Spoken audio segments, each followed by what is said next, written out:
So, We're titty, going titty, titty, live titty, soon. grope, grope, grope. I could mute you still, though. You do know that. I can unmute myself still. You know that, right?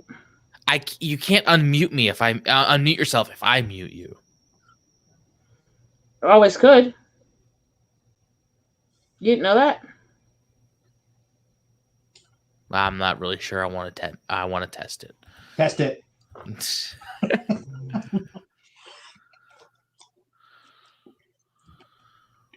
Boo. Oh, son of a bitch! That's actually I didn't know you could do that. Uh-huh. They must have changed that. No, that's always been that way. Really? Mm-hmm. Oh, fair enough. The scary one now is as the host can change the names of their guests now. Haven't they always been able to do that?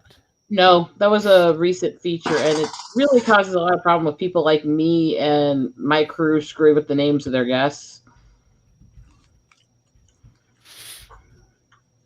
Okay, so how much time do we have left? 41 seconds. No.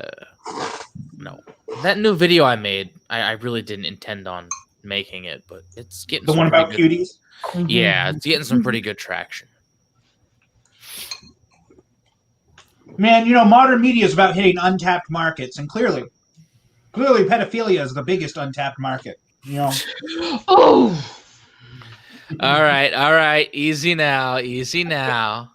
Don't piss off the woman. All right, I'm hitting the title screen. Here we go.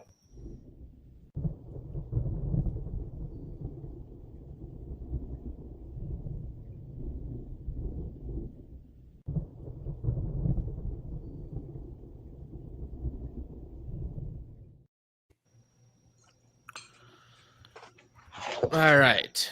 Hello. Hello. I'm still eating. I'll turn on the camera when I'm done stuffing my fat face. Thanks for the announcement to the public, you doofus. Would you like to know the quality of the food? I think it's okay. I had to. I'm going to keep working and ignoring them. No. You know, the tomato paste is a bit sweet and it had less moisture. Had less moisture? Well, it's condensed, basically. It's like condensed tomato sauce. So it's tomato soup. Mm. Well, there's noodles and there's hamburger and sausage. Fair enough. It's good. I'll take your word for it.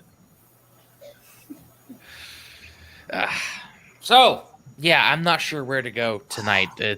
We didn't have last week's stream because Tristan was up here. We didn't have last week's stream because these guys are idiots and unwilling to stream when they're in the same location. Well, I was encouraging him because I brought an N64 flash cartridge and I thought the content wrote itself. But Lane didn't want to drag anything out into the living room. I didn't feel like relocating everything. I have everything set up here to relocate. Lazy wanker.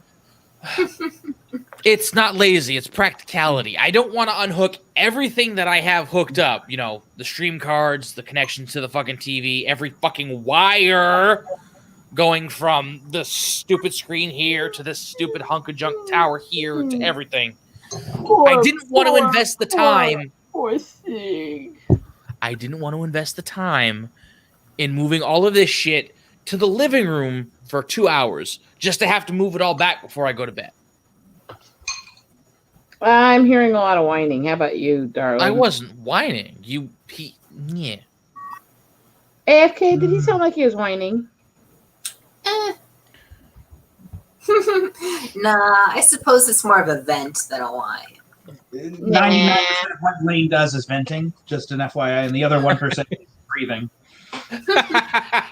Yeah, but one person's vent is another person's whine.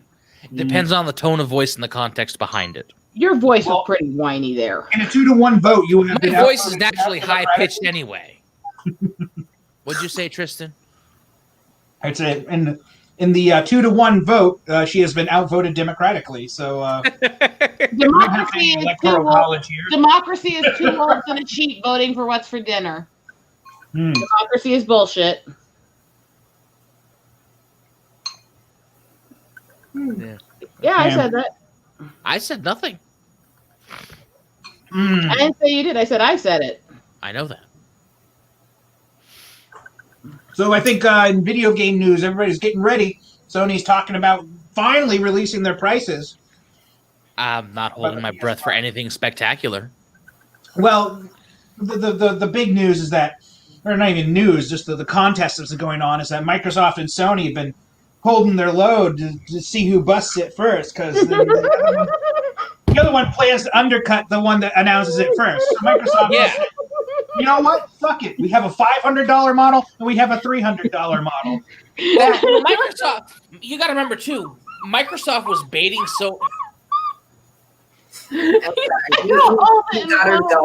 See, we're actually trying to have a decent conversation, and these two are giggling. These two are giggling at the idea of people blowing their load. Yes.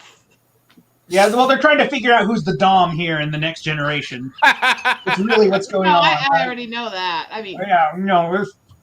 Okay, you know what? Let's not go there, please. I mean, in theory, Microsoft hasn't won a video game generation yet. They gave them a run for the money with the Xbox 360, but they ended up losing in the end.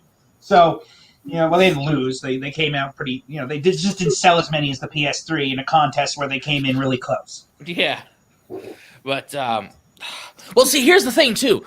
Microsoft, for the longest while, has actually been trying to bait...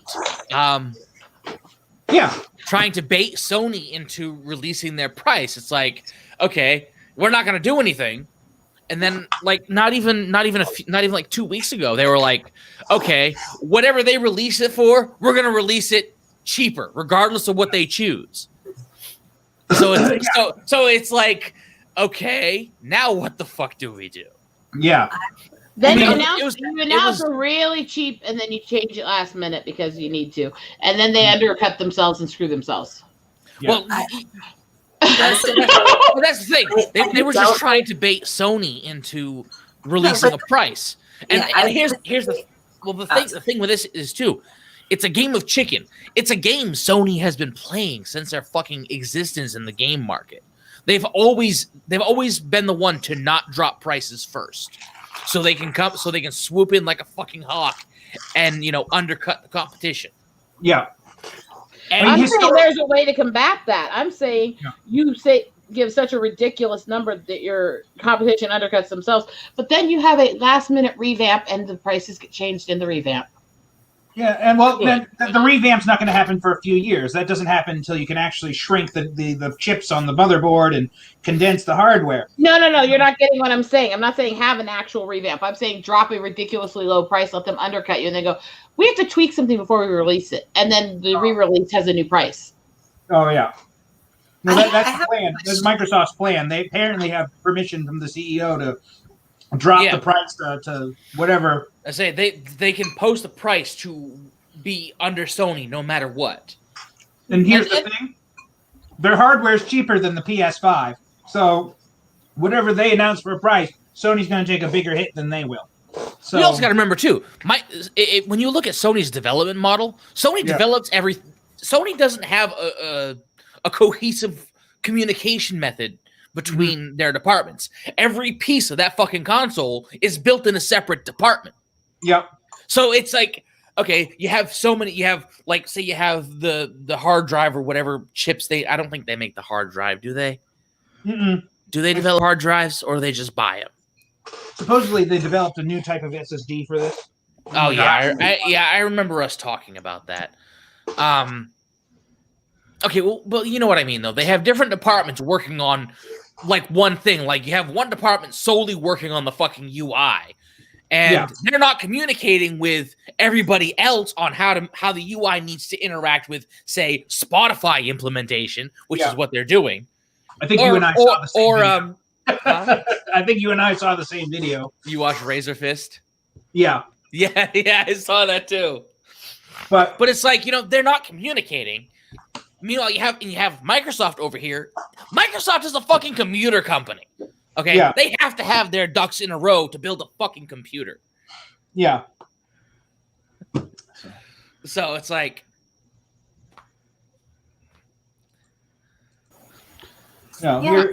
it's just gonna be interesting. At least when competitions like this, the consumer wins. You're gonna see.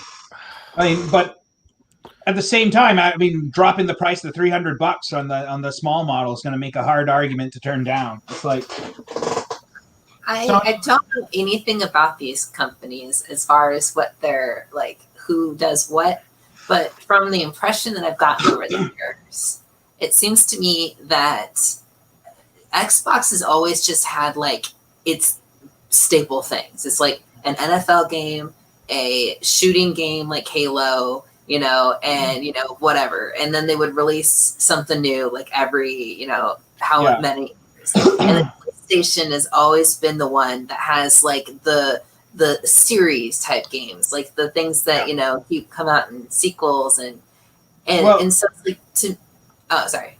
Well, I was going to say, a lot of it comes down to the fact that because Microsoft's an American company, Sony's a Japanese company, because the Japanese companies can be a little xenophobic and they won't work directly with Microsoft. And, you know, that's why you see very few Japanese RPGs and stuff ported to Xbox platforms because, you know, they did a lot in the Xbox 360 era to like bribe developers to put RPGs on the Xbox 360, but it never worked out for them anyway. So I like that.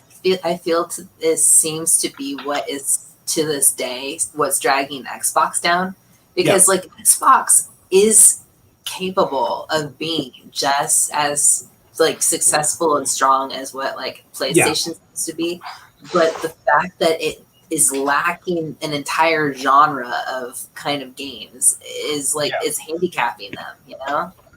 Yeah, so well, I feel like no matter what the price, PlayStation's going to come out on top, and they're trying to make Xbox wait. And the longer you wait, the more expensive it'll be for whatever decision you have to make. Yeah. The thing you got to keep in mind though is that there is a bit of an invisible market that the Xbox has more of than the PlayStation. That's like the sports market.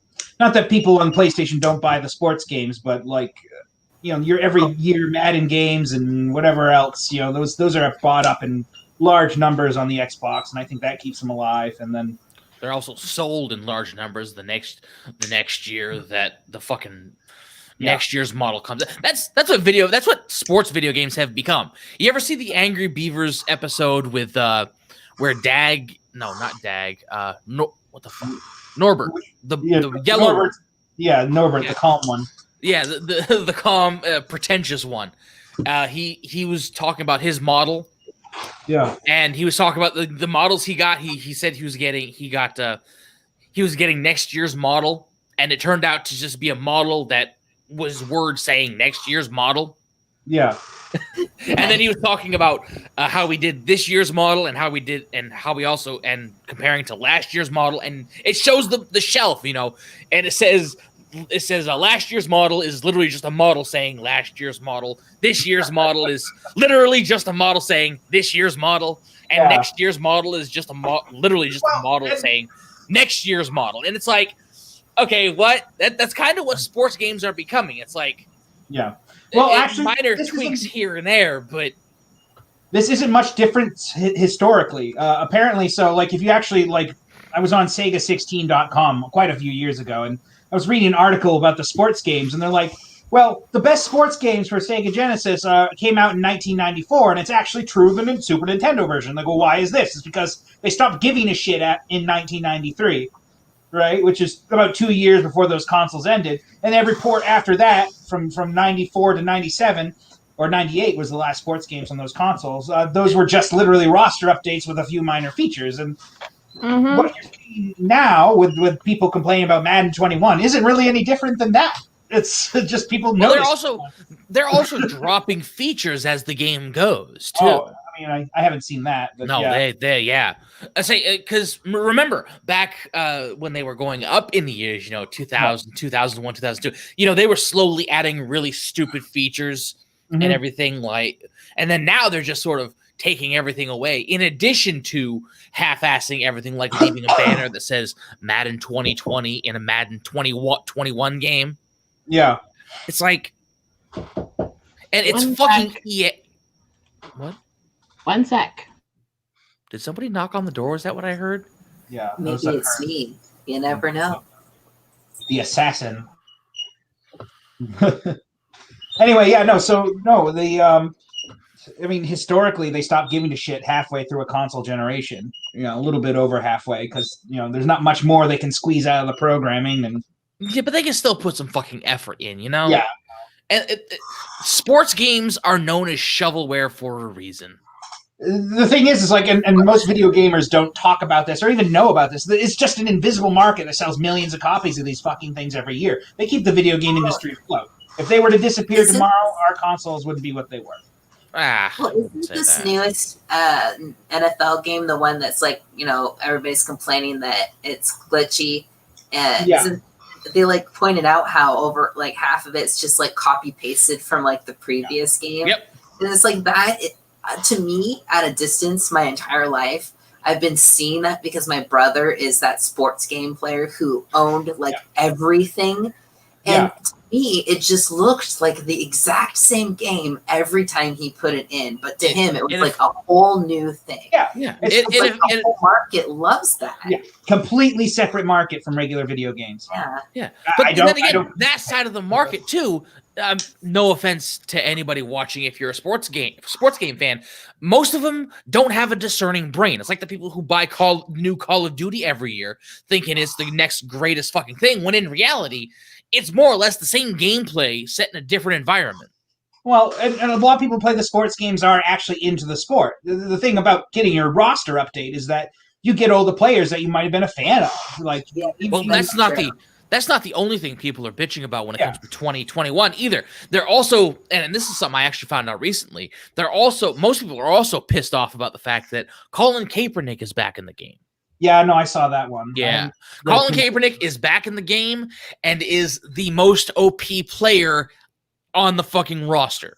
Oh, he's OP too. I haven't heard that one. And he has the highest stats, the highest ranking of every person in the game on the roster, and he's a free agent. It's like, what?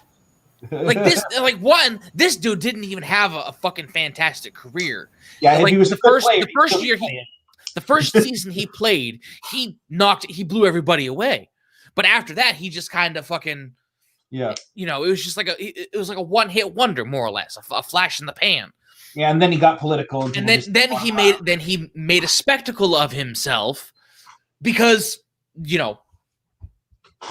oppression and all that bullshit. Yeah, it's like the dude made himself so undesirable to any NFL team because of all of that shit. In addition to being a terrible player. But the EA and them decided to put him back in and make him, the best ranked player that's a free agent in the game. Yeah. Like, why? Like that's racial bullshit. Yeah, I was gonna say because they still think getting woke is gonna be profitable. Well, they haven't gotten the memo yet. I'm making real stuff. Nice. Yeah. I'm feeling saucy right now. I can tell. Bullshit. But aren't I always? That's why I'm not acting surprised. But yeah, I don't know. They haven't got the memo that get woke, go broke is real. So they haven't got the memo because it's gonna take forever for EA for it to catch up to EA. Yeah, they're consuming shit. They're consuming shit like Disney consumes movie studios. Yeah. Well, I mean, did you remember the Battlefield controversy? And then I can even mention I play Battlefield 1 still. You're talking about Battlefield 5. Yeah, but Battlefield 1 is where it started, believe it or not, and it was really low key at the time, and nobody talked about it. But when they introduced their last expansion called In the Name of the Tsar, or it might not have been the last, but it was near the end. Whenever you're playing as the Soviet army, right? If you play as a scout, you're a woman, which is weird. Didn't the Soviets have women scouts though? I just don't think they were that common. But I don't know the history of that. I know the Russians in World War II had some famous women snipers. But, they were few and far in between. Yeah, I was gonna say it was the Russians for sure had the sniper, like a woman brigade that were trained to be like super hardcore. War. Okay, here we go. Soviet. But I don't think it was in World War One. Soviet. So here, I'm looking it up right now. The Soviet Scout Platoon, SU-707. Now I don't know if this is in World War One, but Yeah, because this, keep in mind, Battlefield 1 is a World War One game, which is different. yes, I know. Isn't this like the recent one that's supposed to be like super authentic and like the main character has like a fake arm and is a woman? That was 5. That's Battlefield 5. Yeah, so the what happened is they released a trailer. Dave Lane wants to pull it up, but it's kind of funny because the woman has a robotic arm. She's got pink hair and she's running around on a World War II battlefield, kicking ass. And it's like, there's like everything's, keep in mind Battlefield's not exactly authentic. You've got, all right, so yeah, you've got Germans fighting with British weapons, and stuff like that. Yeah. Here's something that I found out. I'm not going to do too much digging into it, but it's topical information. Yeah. World War I, the women's battalions of Russia, all female combat units formed after the February Revolution by the Russian Provisional Government in a last-ditch effort to inspire the mass of war-weary soldiers to continue fighting in World War I. Now, yeah, that's what it was. I was going to say, but I don't see the women soldiers on the Russian army side. I see them on the communist side when those maps appear. I don't know, the Russian Provisional. Oh wait, this was established immediately following the abdication of Tsar Nicholas. So this is after the Tsar was removed. Yeah. I don't know. Look, it's fucking EA, so I'm gonna say that they're not trying to be historically accurate. Wait, I've just got a theory. What? If this was right after the Tsar was gotten rid of, does that mean that maybe Anastasia was actually taken in by these like hardcore Russian people and she was trained, and now she's gonna like come back and get revenge or something in some hardcore movie? You want to be a princess anymore? She like snipes a guy and then carves a little line in her gun. Nah, that's good. Yeah. Oh no, and then she like cocks it. And it's like, it's not Anastasia, it's Anastasia, y'all. And then she like cocks it. It's like rips everybody. Dubstep starts. There we go. I'll give these people ideas, please. I would pay to watch that. If someone I would pay to watch the idea burn. Better than the Star Because somebody would see that and try to make it as woke as possible. No, that's the point, man. It's the point. Think of like Team America, but like to that level of like. And the point was the point of it all. Yes. Yeah. Well, here's the problem. I think because of woke culture being so rampant.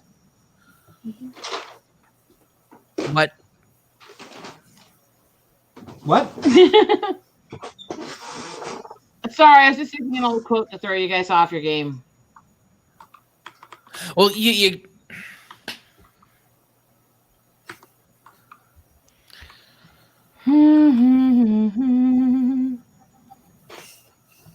There you go, taunting him. It's okay, I completely threw him off. Poor Lane. That's no, you great. didn't throw me off. You interrupted my train of thought. Yeah. I said it over her train of thought.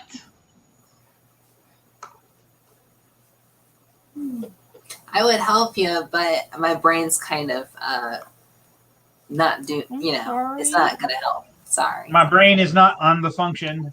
Exactly. Oh man. Okay.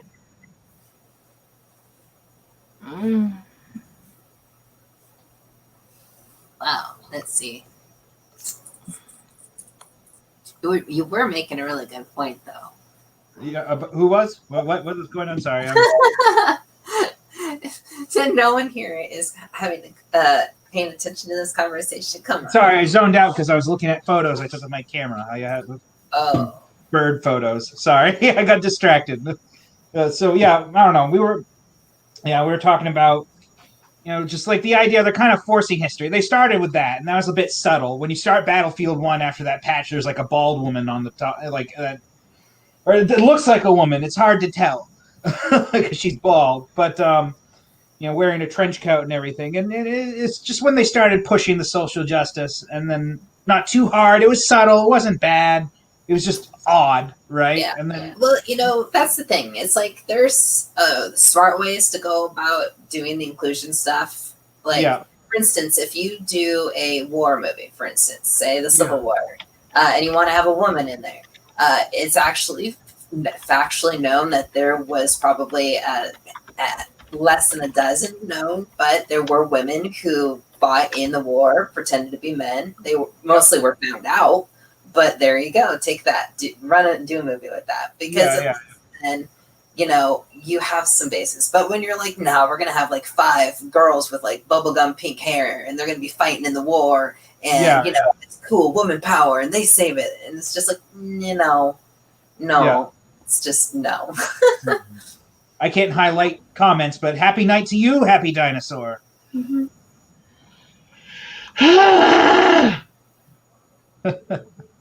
Well, since Lane's gone, I guess Lane can't share. I was gonna say I have lots of bird pictures. For some reason, I've got lots of pictures of birds from my recent vacations and little walks through the woods. Maybe people don't care. I like bird pictures. Oh, Atlantean, come back. They miss you. Oh, he's around. Yeah. He's hiding from us in the chat room. He's staying with Happy because Happy is cooler than us. But look, I have Fruit Loops. Fruit Loops. The loop. Can I have loop, sir? Please, more loop. Oops. I don't know. So we got, I don't know, Battlefield. It's kind of funny right now, though. Battlefield 1 is what I've been playing. I never played Battlefield 5, but I can tell you there's a lot of people who went to Battlefield 5 and came back pretty quick. They were doing other shit to piss people off too, and that mostly had to do with casualizing the game a bit too much. Like they increased the time. What? Go ahead. Oh no, I just was looking for clarity. Is the Battlefield games Xbox or PlayStation? It's multi-platform, so you can get them on anything you can play it on, except for Switch. So, they're moderately historically accurate to the fact that they have guns that were historical and vehicles and stuff, but they're not meant to be accurate by any means. Like you'll see people running around with 50-pound machine guns and being able to actually move with the fucking things, but. It's just the fact that they're starting to inject those kind of things is just showing that EA is kind of going a bit stupid. I mean, maybe they'll come out of it, but EA hasn't been a good company in a long, long time. I think that they just come out of it. Yeah, they're clawing and trying to get through it, and they have been a dying company for ages. Yeah. I mean, they've sowed so much negative will into the video game fans. It's like... Yeah, you can't. You'll be hard pressed to find a gamer that hasn't had one of their favorite companies bought out by EA just to have the company destroyed. Because EA forced them to make a game, they fucked with it with their executive meddling, and then they killed it when it didn't meet sales because they oversold the game to investors. Yeah. So look at that. That's actually what happened to Dead Space. Yes, I mean. Dead Space 1 and 2 did well, but Dead Space 3 only sold 5 million copies, which is really good for a survival horror game. Dead Space 1 did phenomenal for what it was. Dead Space 2 actually sold a little bit less than Dead Space 1. Yep. Is Dead Space the one that has like the weird kind of like alien mutants? Yes. Okay. All right. So Dead Space 1 recording sales. So how many copies did Dead Space 1 sell? All right, let me figure this out. God damn it! It's Wikipedia, man. Yeah, the first is trying to find the right information in fucking Google. Yeah. All right, so how many copies? Dead Space, it sold 1 million overall. Yeah. Which was, eventually. Dead Space 2 sold 4 million. And Dead Space 3, how many copies did Dead Space I heard it sold 5, sell? but they were expecting 9. or they wanted 9 million. So yes, hold on. All right. So where is the development? I want the sales numbers. Sales. All right. Sales in the United States and the United Kingdom. Dead Space 3 was the top selling game for February 2013. Sold 605,000 copies in North America during its debut month. I don't know if it's. I don't know. I can't find anything. I can't find anything here. I cannot play games that are scary because they scare me. But I do remember watching my friend do this game, and it looked crazy cool, but scary. Well, which one?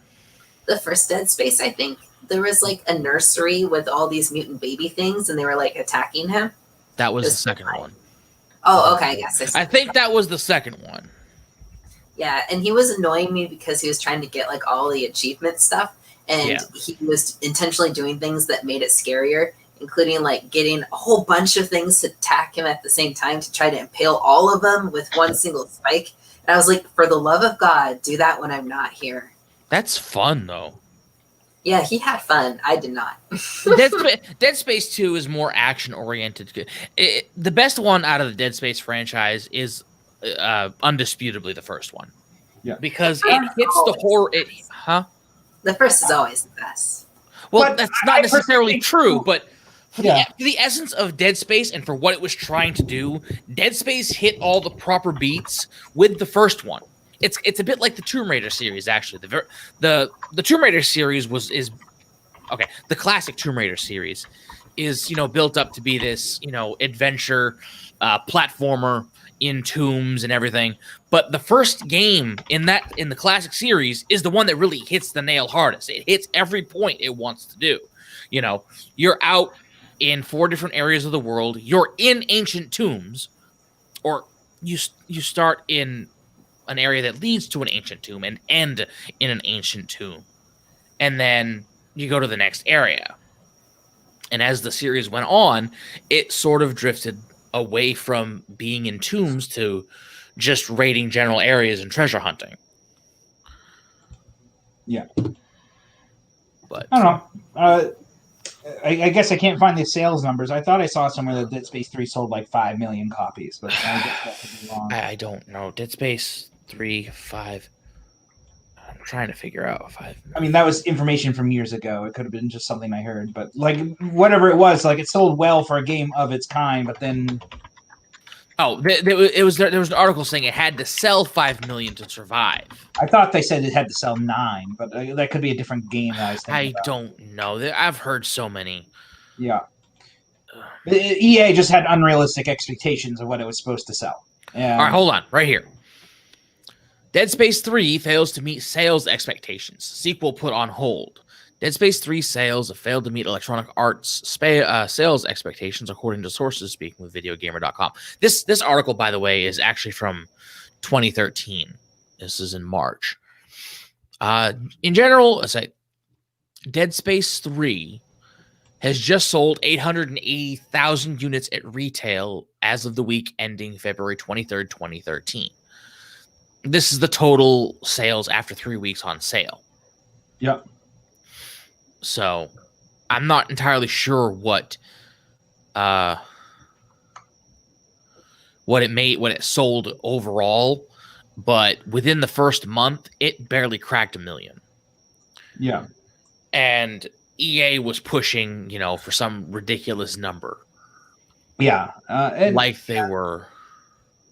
And that's been the issue with EA and a lot of their games. They've been pushing these companies too hard to meet unrealistic sales goals and then forcing game changes that make meeting those sales goals even harder. So it's just a shame to see what they've done to so many. Like they closed Visceral in 2017, which is even more of a shame because I was a fan of them. But Visceral wasn't even like a studio they bought up. It was just an original studio that they had. And Visceral Games. What's wrong with Rosetta? What is she doing? Oh, she's doing. Okay, then. YouTuber dies on stream. Yeah. Headlines. She's in her headspace. I think she's drawing or something. Hey, girl. She's good. Yeah. No, I'm having internet issues. Oh. I'm sorry, Parrot Head. I'm just really, really spaced right now. It's been that kind of day. We all have them. I had a headache earlier because I was outside too much, and it's super smoky right now. There's a whole bunch of forest fires around. The hills are alive with the sounds of burning. Oh my god. Right? There's like crazy footage going around from like a firefighting drone or something that was like control burning woods, and it looks so crazy futuristic where it's just like flying over some woods and just shooting fireballs at trees. And I'm like, what the heck is this? It's like legit too. It's gotten really weird. Yeah. But I mean, like, I'm not near them, but there's so much smoke, and the wind is like pushing it like really fast. So it's just like taking all their smoke and shoving it up right up in my area. Wait, where's this fire coming from? California and Oregon, and it's getting pushed up north. You can see the skies from Washington? Oh, no, well, you can't see billowing smoke, but I posted a picture earlier, I think, and it's just like... You'd be surprised how far smoke travels. Basically, when you go outside... I don't know how bad it is. It's like you're wearing sunglasses outside. Like, the entire sky is just tinted, like, brown-orange. And if you look at the trees, like, maybe, like, across the road, past them, it's like it has a fog effect. Like the further you look, the harder it is to see, and it's just residual smoke from 2 states from me. It's just getting pushed all the way up here. Yeah. Wow. The situation is out of fucking control, like fucking always. I mean, yeah, because let me go a little bit political on this. They're not doing fucking forest management and logging because the little tree huggers don't understand that if you remove the natural ecosystem and put mankind in the forest, we have to remove the dead and dying trees and the overgrowth so they don't fucking burn. Yeah, I know this. It's their failed policy. I think part of it stems back to the 90s when they were trying to save the spotted tree owl because they thought the first instances of major foresting restrictions. I'm sure it goes back farther than that, but that's what I dug up. That wasn't why they listed the reason. It was an executive order from freaking Clinton basically claiming that they were destroying the national forest by doing maintenance logging. I don't know. I'm only speaking on legislation passed by California itself, which is what I read about. I'm talking about the fact that it's a national issue in every forest. They're having to redo damage because there was an executive order for several years where they weren't allowed to do any maintenance work in any national forest. Oh yeah. Well, I don't know anything about that. I was just talking about California itself. I was just tirading because I'm a mountain girl and it pisses me off. You know, you got to say the images of California on fire and the cities getting like torn apart in riots really gives you that nice futuristic kind of Demolition Man kind of vibe. It's gonna be fucking Escape from New York. Yeah. Escape from New York and Escape from LA at the same time. It's like I mean, you know, since we're going that way, you know, fucking New York is falling apart.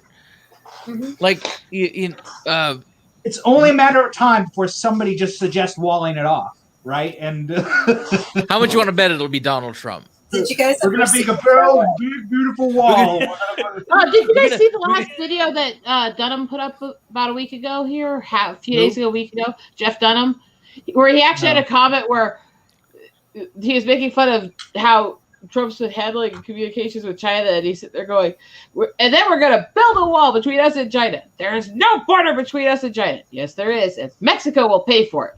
What? Why? Because they still owe us for the last one. Thanks. That's actually pretty clever. I'm not gonna lie, that's pretty good. I'm speaking of building the wall. I've been thinking of a board game recently, and it's for politically divided families or a family of politically neutral people who just want to have fun, and it's called Build the Wall, or maybe some other name might need to be crowdsourced. But the one side are the Republicans and other assorted people who are trying to build the wall. And then the other side are the Democrats and others who are trying to. The Republicans will have special cards like redneck white supremacist, and that wouldn't be a card you play to help build the wall, but that would be a card to counter the Democrats' card of illegal immigrant force attacking that attacks the wall. But it would be great for families that are split apart. Your kids come home from college. I got us a board game we can play, and they're politically divided, but they can still, And then if you're moderate, then you'll just have fun because it's a board game. And if you're moderate, you'll be playing the libertarian. Just a third side, and a challenger appears, trying to spread communism. Yeah, no, if you're moderate, you're automatically sidelined. You don't actually play the game. You just get to watch. You get to watch. You get to play support cards to whatever side you agree with at the time. Exactly. And no matter what you do, you don't win. So.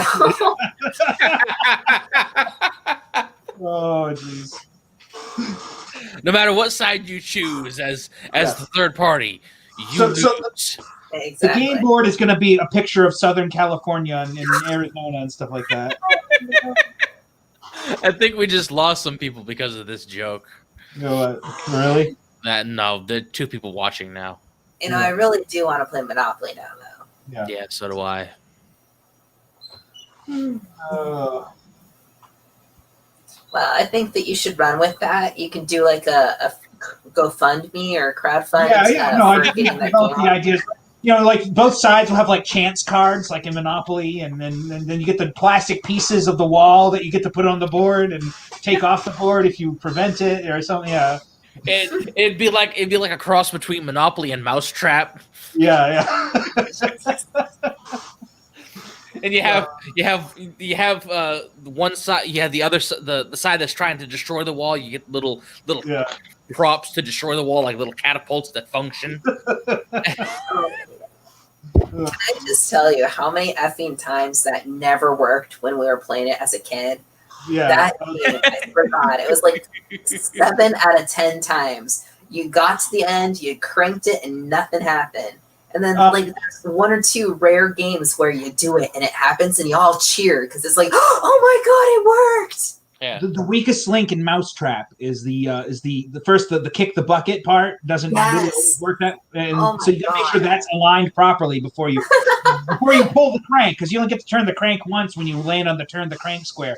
You gotta make sure that that's properly aligned, and also I can't remember, like you turn the crank and it like that stop sign hits the boot and then the boot kicks the bucket, and like those are like 80% of the failures. And then the last failure point, which is really annoying, was when the marble falls between the ramp and the little curlicue, and it just sits there, right? And the game says that if you turn the crank and nothing happens, well, you failed. Yeah, it's like nothing happens. You don't capture the mouse. There's no trap the mouse. So they integrated the failure rate of the device into the game, which is absolutely brilliant too. Yeah, it really is. So. Yeah, no, all the optimizations to make it work are in the beginning. Everything else tends to work pretty well. And the thing is, too, you have to build the trap as you're playing the board game. Yes. So if you don't line up the boot just right when you build it, it doesn't matter how well you built it. Well, if you're playing with brains, you line it up wrong, right? And then when you actually get the thing, you line it up before you hit the boot. Well, there's probably nothing more frustrating than a parent playing it with like a whole bunch of kids who insist on putting it together themselves. Yeah, it's just like, oh my god, just I'm gonna do it. I'm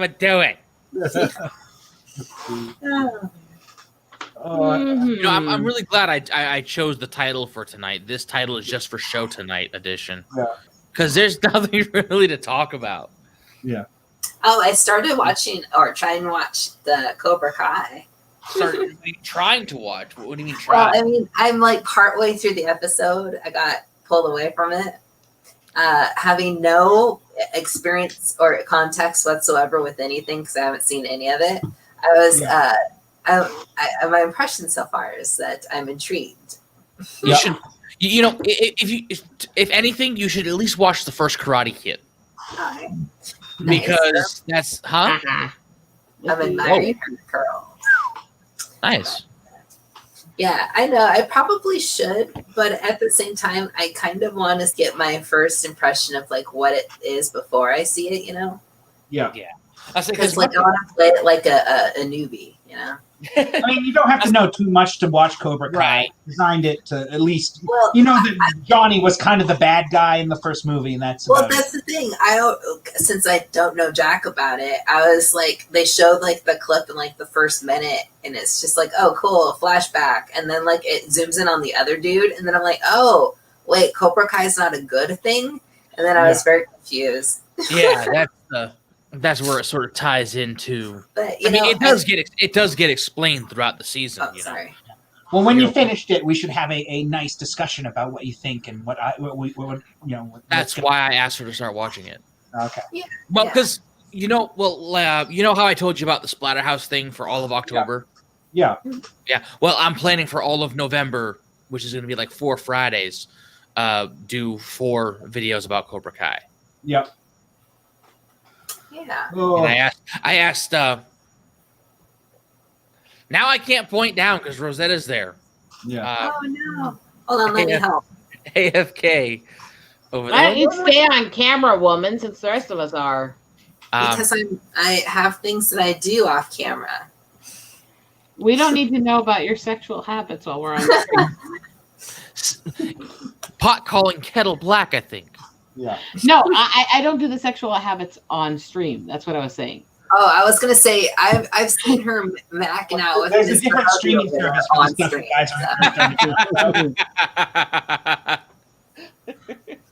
are But that's why I asked. That's why I sort of pitched the idea to AFK. Yeah, it's interesting. I like the idea of going at it from the other guy, because I just like when I heard it was like a Karate Kid show, I'm just like, oh, it's another one reboot where it's just like it's this dude when he's older, but now it's like, oh, it's the rival. Yeah, that's cool. it's about that. I saw the trailer for that back when it premiered on YouTube Premium, and I'm like, I'm gonna try and watch that. Yeah, well, and I did. I'm not a fighting show movie person. I mean, I did really like the Three Ninjas. Oh God, Three Ninjas was the shit. I can't remember anything about it, but I remember liking the first 2 movies. Three Ninjas was basically Home Alone meets the Karate Kid stuff. Yeah, no, I loved it. But That's all it needed to be. It was totally 90s, man. It was like Ninja Turtles. There was no point to it other than complete insanity and bullshit. I mean, I don't know how 3 white kids could have an Asian grandfather, but I do. I grew up in a mixed family. That never threw me off. No, it was the dad. The dad's mom was American, and it was the Japanese, and so there's a few levels of abstraction. Okay. Yeah, although none of the kids look like they're related, and so I think the mom just kind of fooled around, maybe. But I don't know. Wait. None of me and my siblings look anything like each other, and we are family. In a Hollywood world, I imagine that she probably slipped around. Let's just be honest. Since we're on the topic of genetics, I have something unique that has happened to me that probably won't happen to any of you. But, say this on stream. We're going to talk about this. It's interesting. You dirty, rotten little bastard. Okay. Well, it's never.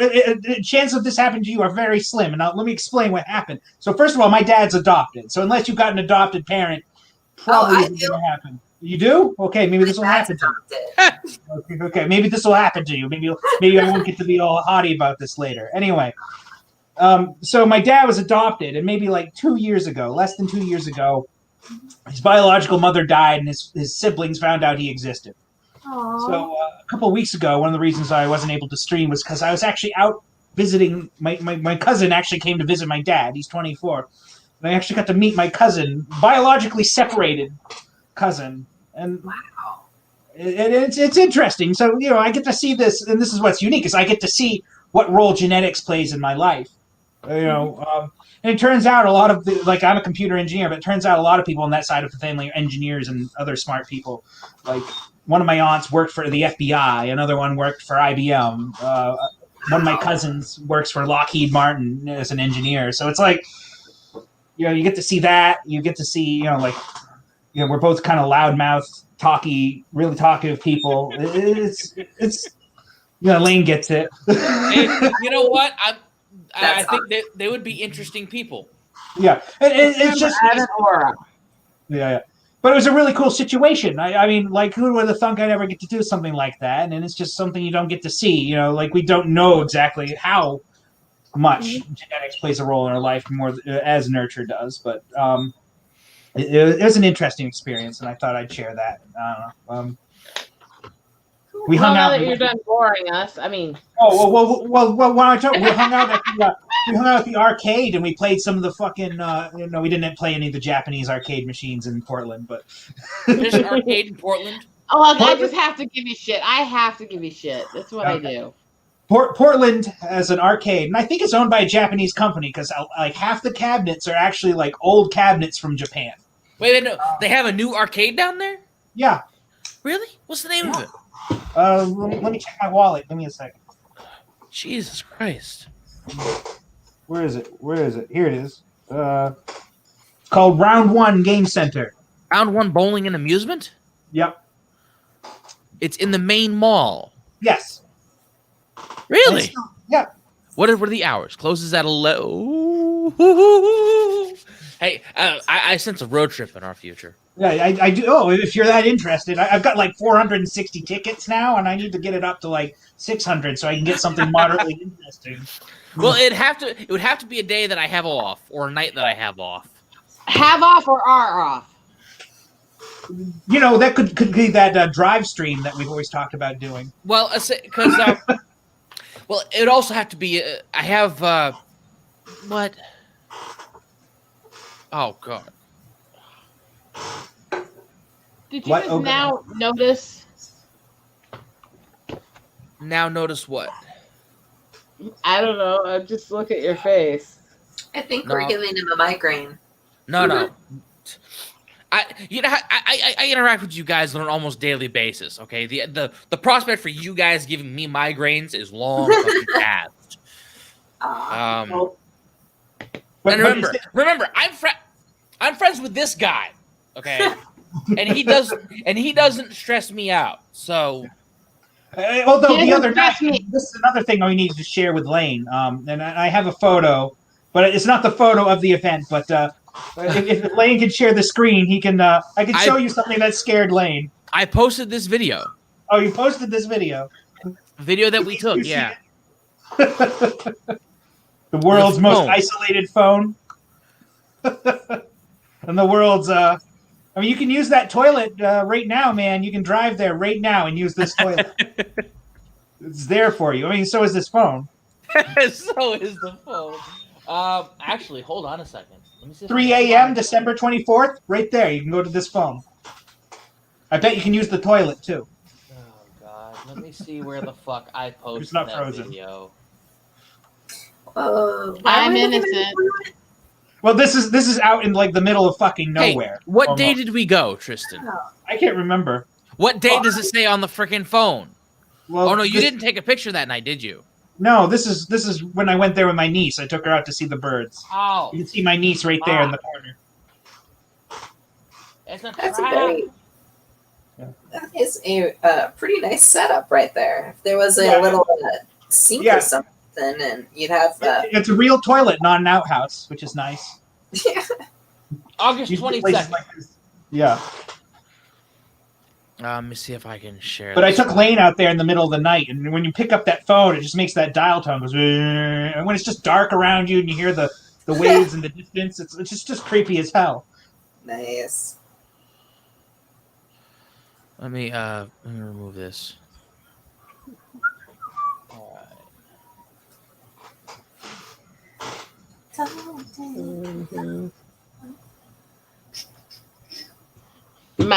Yeah. I'm in a saucy mood. You saucy? Never. All right. Yeah, never in a million years. That's unheard of.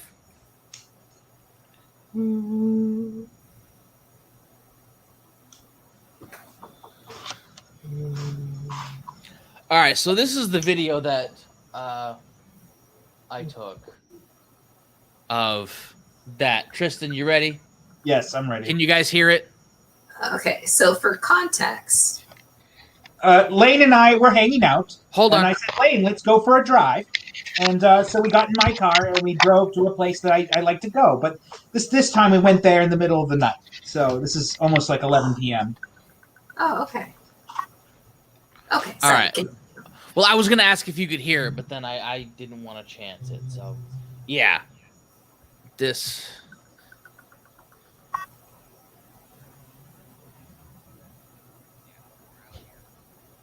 I can't hear it. No, Nope. sorry. Somebody boomered it. I didn't boomer it. Yeah, Oh, Is it not working? end Yeah, the there's no stream. sound. Sound. There should be sound because I hit share audio. Oh. Try unsharing it and sharing it again with audio. That's what I'm doing. I blame Turn it you. off and on there, buddy. Turn it off and then on. Creepy. Can you hear it? Yep. Cell phone, fucking phone there. We're out here on the road. Full screen. It's dark. 11 o'clock at night. I'm gonna turn off the light so you can see what's going on here. This, there's a fucking creepy cell phone, fucking phone there. Who are you talking to? I'm not talking to anybody. Okay, you're I'm recording. I'm gonna post the video. And it's like, okay, this, Jesus.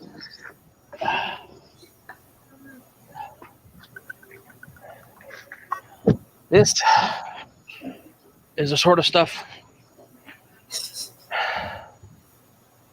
This is the sort of stuff you would see in a fucking horror film. Yeah, hear that phone. I don't know if it can. Oh god, that's fucking creepy, dude. That's My gun's in the back. no, I'm good. That is actually kind of creepy. That is actually really kind of creepy. There's a dial tone in there, in the middle of the woods, on a payphone in the middle of the woods.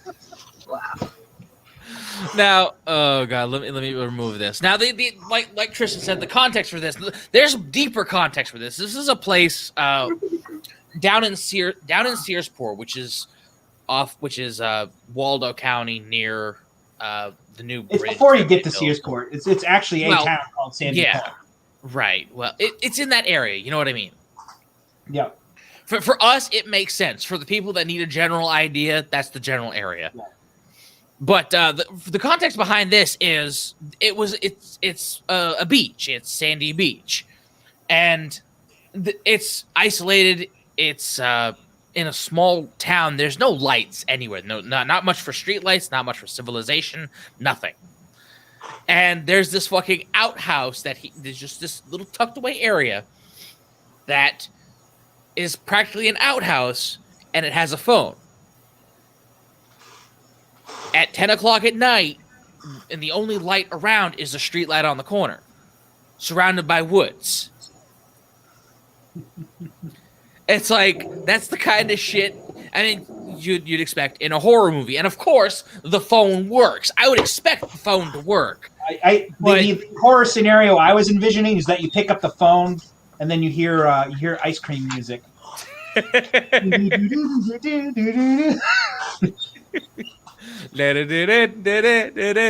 You're walking around in the woods area, and then all of a sudden you hear the sound. Then you turn around, and there's a man with 2 ice cream scoops.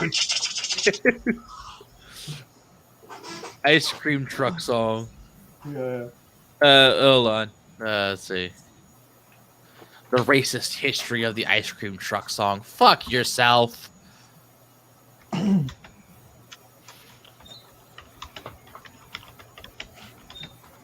Can I make a theorem? Everything's racist if you look into it too hard.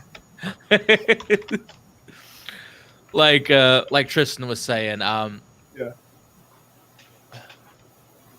Well, if it looks like a duck and it quacks like a duck, then it's a racist.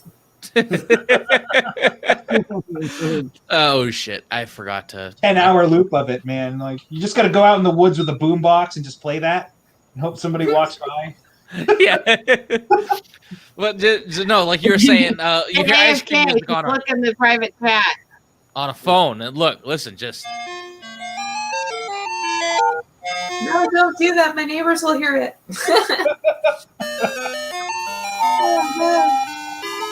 Where's that happy music coming from at 11 p.m. in the middle of the woods? Oh God! I have a hankering for 2 scoops. AFK darling, look in the privite chat. I don't have any. Where am I supposed to the find private chat on the StreamYard. StreamYard. Just so you know, folks, they're putting inappropriate things into private chat. She's demanding man candy. I don't have man candy. I have Fruit Loops. Yeah. Close enough. Failure.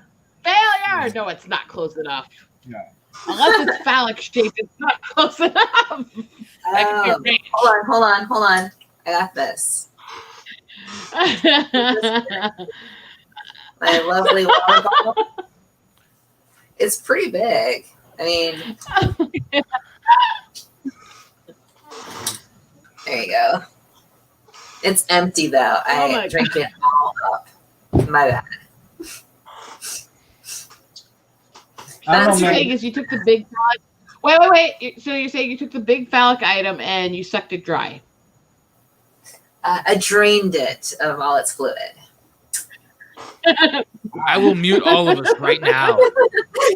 Mute all of us. Just put us out of our own misery, please. So sorry. She demanded it. It's her fault. And you don't appease the devil looking for a sacrifice, okay? Pay attention to the cute kitty rolling around behind me. How can you be mad at me? Look at the kitty. That's so sweet. So, Lane, do you think we could make the Ice Cream Man a new horror franchise? You think we could write the plot, and submit it to Netflix, and get like $2 million in funding? Good luck getting the license for the movie that already exists first. Oh, I was going to say, horror movie. Huh? There's an Ice Cream Man horror movie? Yeah. Yep. There is. What's his name? My lack of originality is now apparent. Well, just it was 1995. It already was, darling. It has Clint Howard in it. Oh yes, he plays the ice cream man. You don't know who Clint Howard is? I might know the face, but I don't know who he is. You would know him the moment you see him. Yeah. Fucking that is a very apt response, Atlantean.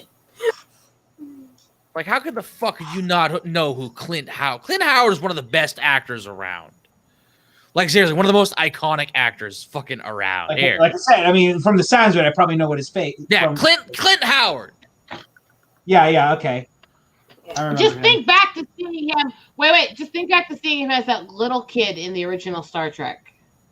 Yeah. Oh, look at that little guy. Do you remember that? What? Yeah, the do you picture remember on there. Do you remember when he guest starred as a child in Star Trek? I probably didn't catch that episode of Star Trek. I haven't seen any episodes of the original run, or I've watched like the first season or so of TNG. I just didn't watch it when I was a kid, man. I was like, yeah, Star Trek's okay. Yeah. No, I'm just kidding. I disown you to watch it now. I disown you both now. You are so disowned. Oh, because I just clicked into a different channel when I saw a show. I bitch, I watched Nickelodeon. I wanted to watch fucking, Angry Beavers more than Star Trek. Well, I still don't want to watch Star Trek. So yeah. Well, what did you just tell me? Yeah. This is the way I look at it. It's like I try to view it like how I would a fan. Yeah. Oh, I don't know who insulted her, but beware. Yeah. Well, it's because I haven't watched Star Trek. But what No, was it's this? because you were addressing me and you said bitch I. what? Oh, I didn't mean to call you that. I didn't actually want you to be feeling bad about it. But that's probably the wrong way to say that. But no, I mean I was just saying that as I go along. I was just giving you guys shit anyways. Okay. Yeah. Bitch, I'm please. not going to disown people for having different tastes, although you're showing you're not really intellectual, but hey. Well, what? So because I don't watch Star Trek, I'm not intellectual? No, because you'd rather watch Nickelodeon bullshit. Well, What When you're lady Nickelodeon- rather 5 years watch old, that's Nickelodeon? more important. Yeah, well, I don't know. I enjoyed it more as a kid, you know. Yeah, I was gonna say I read an article very recently about a dad who was like trying to get his kid into Spider-Man during quarantine, because he was like, hey, it's a perfect time. And he was talking about how like he wanted to start with the cartoon that he remembered watching from the 80s. And the kid was like, what the F is this? And it's just like, and I kind of like, I look at Star Trek in like that generational gap where there's like classic in quotations, where it's like, if you want someone to get into the series, but you understand that like, it's they are more modern in their thinking than when the show initially aired. I always kind of, and I err towards showing them the more, not the most recent, but like modern take on it to like introduce them to it, and then I take them back. Like so, like for Doctor Who, for instance, like I started with the 2005 back when it was a thing, and then afterwards I looked at Classic Who. But I'm glad that I did that because my friend could have showed me Classic Who first, and it would have pushed me away. Yeah. So yeah. No, I'm not did saying watch Star that. Trek for Don't a time, don't but I was a misunderstand here. What I was getting at is mocking. First of all, just because I like to mock everything. Hello, who knows me here? But second of all, I'm not that old here. Please, it's not like I'm some old-fashioned oldie girl. No, and I'm not trying to say that is. It's just personally, when I was a kid, the only thing I remember from Star Trek were the scenes when Geordi was getting like melted or something, or something happened with his eyes, and I just remember seeing that episode at least twice. And it didn't disturb me or anything as a kid, but obviously I remembered it. But even then, that's the only taste I had of Star Trek for years, and I just almost nothing disturbed me as a kid. I was a very freaky little child. But yeah, no, I just never watched it. And like the first cartoons I really remember enjoying, like I did get to watch some of the early, like, the late generation He-Man and G.I. Joe episodes. But when Nicktoons started airing, I was actually quite interested in the Nicktoons more than those cartoons. I think a lot of it's because just the formula was a bit better. So how old are you? 35. Okay, how can you be so much different than me in generational behaviors? He's a guy, first and foremost. How? No, I'm not talking about gender. I'm talking about generation, the behaviors, and what generation you tie to. That TNG was airing when I was that age. It was still airing. I just never watched it much. And when I You're came not down getting to what I'm saying. when I actually came down to How when I are we watched so TV, well, no, I'm just saying when I watched TV was, a little bit at night, and I watched it in the mornings and at night on the weekends. It was never midday. I didn't really join. That's not my what I'm parents. getting at. During the day, it was like I was more of a video game kid. I still haven't finished my snarky comment. I was halfway through. As I was saying, it just doesn't make sense that we're so generationally different because you're only a year younger than me. I mean, I just never went out of my way to watch Star Trek. It wasn't on when I was watching TV. No. We're off that topic now. I'm talking about the fact that we have such different personalities to what's considered modern and classic and other stuff. How is that? People have different tastes. No. Fucking forget it. I won't fucking say it. I'm tired of trying. Oh, where's that at? Hang in there, girl. I think we were trying. I mean, I was kind of understanding it the same way, I think, as perhaps they were as well. And it sounded like you were saying that for being so close in age, having a different look or understanding of what is classic and what is not, maybe. I don't know if it's really a generational thing even, because I have really bad judging as far as age goes. When I look at something, I'll be like, that's classic versus this is new. Yeah. And so I don't know. I think it just depends on how a person views the way television ages, because I can almost say that 90s shows that I watched are classic, but when I was in the 90s, the shows that were classics in my mind were shows from like the 70s or something. Yeah. But it keeps shifting, and I don't know. Yeah. So I don't think it's really. I don't know. What I was trying to explain to her is that I wasn't as much a TV watcher, right? Like I played a lot more video games. I played, when I was 4, 5, and 6, probably 5 and 6 mostly, I was playing Mario games, and then I got Sega Genesis when I was 7. I was playing Sonic games and other stuff. And generally, when I had some free time to burn, I didn't sit down and watch TV. We only, the TV up in my room didn't have cable, right? So I wasn't going to sit down and try to watch something. It's just like, well, I'll flick it on, play some Sega Genesis, and maybe once in a while turn on my NES. It's like. Yeah. I just had different tastes, and I don't know. I mean, a lot of people like me who don't even talk about Star Trek much. I mean, I'll talk about it, and I say I actually do enjoy it. I tried watching the series on Netflix recently, but I got to like season 2 and kind of lost interest and went on to watch other things. So maybe it's just I don't like it. I remember maybe I don't hate it for sure. It's Star Trek.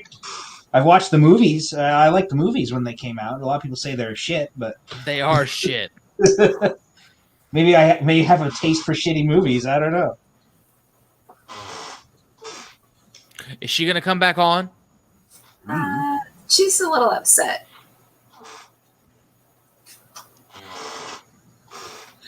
Yeah, I'm not sure, but yeah, we weren't really understanding. Understanding what? Well, she was trying to get a point across, and she said that we weren't understanding it, but I don't know. There was just a communication error along the way. There was a major communication error along the way. Yeah. I mean, we were listening. We just obviously weren't understanding. Yeah. Well, I wasn't saying anything about it anyway because I had no dog in the discussion. No, nobody was listening because I never finished my thought once. I tried repeatedly until you guys stop and listen to what I have to say before you argue against it, and nobody did repeatedly. I can't even remember half of what I was trying to say anymore because you never let me finish.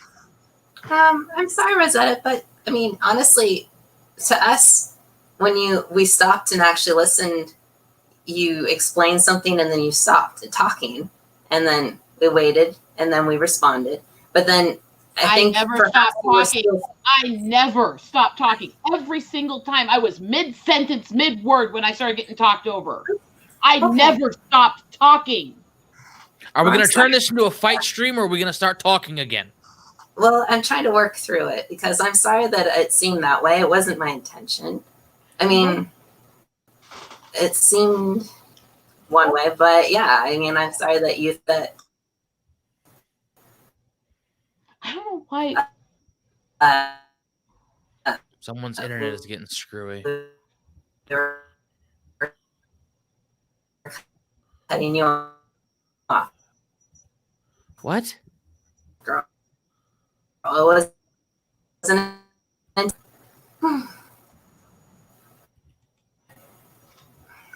My internet's getting crappy. Yeah. Something's going on. Yeah. Mm-hmm. So anyway, yeah, I was saying about Star Trek. I just never got around to watching it. It wasn't about Star Trek. My point wasn't even about that. Oh my god. I made a freaking joke about that. All right, can we stop fighting, please? God, why can't people take a joke? People can take a joke. They might not understand it, though. Freaking joke saying I disavow you for not liking Star Trek was a freaking joke. Why would that not be dropped? Well, I mean, I guess in some way. Oh my god. It could be a defensive mechanism for some people. But, yeah. Sorry, I try not to mean. I don't know. I was sorry. I was just trying to explain where I think the difference was. No, the difference had nothing to do with Star Trek whatsoever. That's the entire point I've been trying to get across to begin with. It wasn't about that. My comment I was trying to make had nothing to do with Star Trek. No, you were trying to talk about the generational differences between the difference in the mindset between someone who is practically from the same generation. I was more focusing on the fact that we have a completely different viewpoint in generational concepts, which is not normal even within people who are different within a generation. But that I couldn't get to because I could never finish the thought. I heard you say the thought just fine. That part I never got to because the part I was trying to get at is that it's not about we have different viewpoints of overall things. It wasn't about which shows or anything with people like. It's the viewpoint of culture itself and how it developed that usually is more consistent between a generation, even when people are polar opposites. Usually. That's what I was making a comment to, and I was more or less pointing out the differences within the community, but nobody let me get there. What I don't understand is how we got there from Star Trek. Yeah. And that's where I was still trying to elaborate. Because of her comments about introducing it to somebody young when you're younger than me. That's why. And because I noticed, it's something I've noticed a long time. We don't seem to think like the same generation at all in regards to generation issues and how to communicate. Oh, I don't know. All I was observing. Oh. What the crap? Now the cat's interrupting, goddammit. Are we good? Do we have any idea what we're talking about anymore? All I was trying to do No, I don't. There's a cultural difference that's not normal within the generation. I guess I don't understand how there is a culture. I mean, like, I don't understand it. I mean, what is a thing myself. I guess it's fluid. It probably comes down. It probably comes down to the perspective of what parts of culture we experience. That's really what it comes down to. And that's what I was trying to get at. You can live through the same like I've grown up with people who've listened to music that I should know just because I grew up as part of that generation. I don't know a fucking thing about it. No. Wait. Hey, you got angry at us for not listening to you. Don't do it to me. Okay? I'm just trying to say that I'm not interested in getting into an argument over this. But, it's how we experience culture as well. There are parts of my generational culture that I should know because I grew up in it. I don't have the faintest fuck of an idea what it's about because I never exposed myself to it. Okay, so this is where I think the issue is where I don't think you guys were understanding. It's not about what you've been exposed to or not. It's about how you view how to communicate and what things are what generation was what I was getting at. That's all. Isn't that the same thing? Yeah, no. No, how to communicate and your viewpoint of different generations isn't the same thing as which parts of the generation you know versus which parts of the generation you're interested in. Well, they do tie together, though. If you don't know much about certain parts of your own generation, how are you going to communicate about it? Yeah. I mean, like I said, I was a video gamer more than a TV watcher, right? Unless you're meaning something completely different and you're wording it in a way that makes sense. I'm wording to you, it into a literary phrasing here, and I don't know how to reword this into a simplistic term, and I'm trying. I really am. You're not.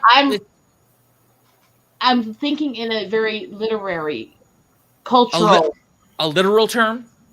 No, I'm thinking about culture and development and speech and stuff like that. That's why I said literary. I'm trying to rephrase. You have to realize my brain doesn't think in the same kind of terms as most people because I grew up in Shakespearean English and stuff, okay? So I'm trying to rephrase things so you guys understand what I'm getting at, okay? Mm-hmm. What I'm commenting on is the fact that within each generation, there's usually an overall bias to understanding that this is this generation, this is this generation, and this is this generation. And it's not the cultural things, it's the personalities. It's the boomer, zoomer, millennial, Gen X. We all have different ways we've communicated in ways the generation as a general developed. Well, let me ask you this. Sorry to interrupt, but let me ask you this. Are you sure it has more, I would say it probably has more to do with our geographic location than our generations. Because keep in mind, you're West Coast, and we're No, I'm not. Coast as I thought you said you're in California. No. No, I was talking about California. I'm in Washington. I thought you guys were on the West. You're on the West Coast, right? She is. Well, where are you? In the middle of the country. What state? I mean, you still had the sun behind you at 9 o'clock. So. Oh, actually, that's not the sun. That's the lighting. The sunset while we were talking. Angelic lighting, goddammit. Okay. I thought we were talking about the sun. I'm like, well, then she must be on the West Coast. Either way, Maine is a bit separated from other states. I don't know. Maybe like I never traveled much to other states, and I certainly didn't live in any. So it was. I threw everyone off because I tried to go into a very philosophical viewpoint of human development as opposed to just talking the way we were.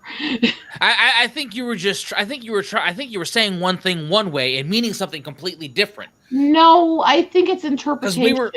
Well, what I'm saying is legitimately what I was trying to say. It's just what you were interpretation. There's so many words within it that are very similar meaning. It's hard to interpret.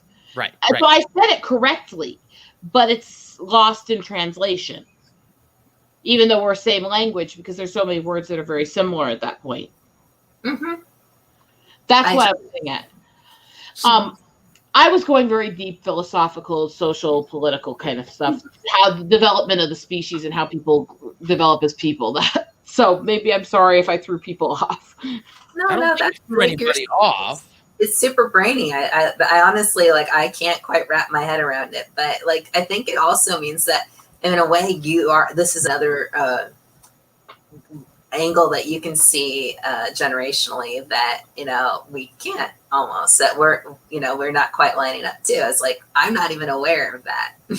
So aware of what? Well, it's this that cultural what you view it as versus what it is, and the personalities of the boomers and stuff. Because I mean, for me growing up, I guess I have been always thought that I was kind of the oddball out, because there's people who are oh well, I'm a millennial because I was born in chunk months or years, and therefore this. And it's just well, technically I am a millennial, but the way I was raised was more Zoomer. I mean, it's kind of weird, but the style that I was raised, because I think that some of our parents fall between the generational gaps. Some of them aren't boomers, but they're not millennials. There's this bleeding zone, and some of them raise their kids differently because of it. There's a correction on that one actually that goes with that, because you're talking about the zone between boomers and millennials. That would be Gen X. There's an entire generation there. Right, yeah. And so there's an entire almost 20 years in that gap. Yeah, right. Well, right. I'm saying, it's there's these there's a chart, but at the same time, it's so blurred because I know probably I have friends who have had kids about 10 years apart now, but those kids will all be lumped into this one generational type thing.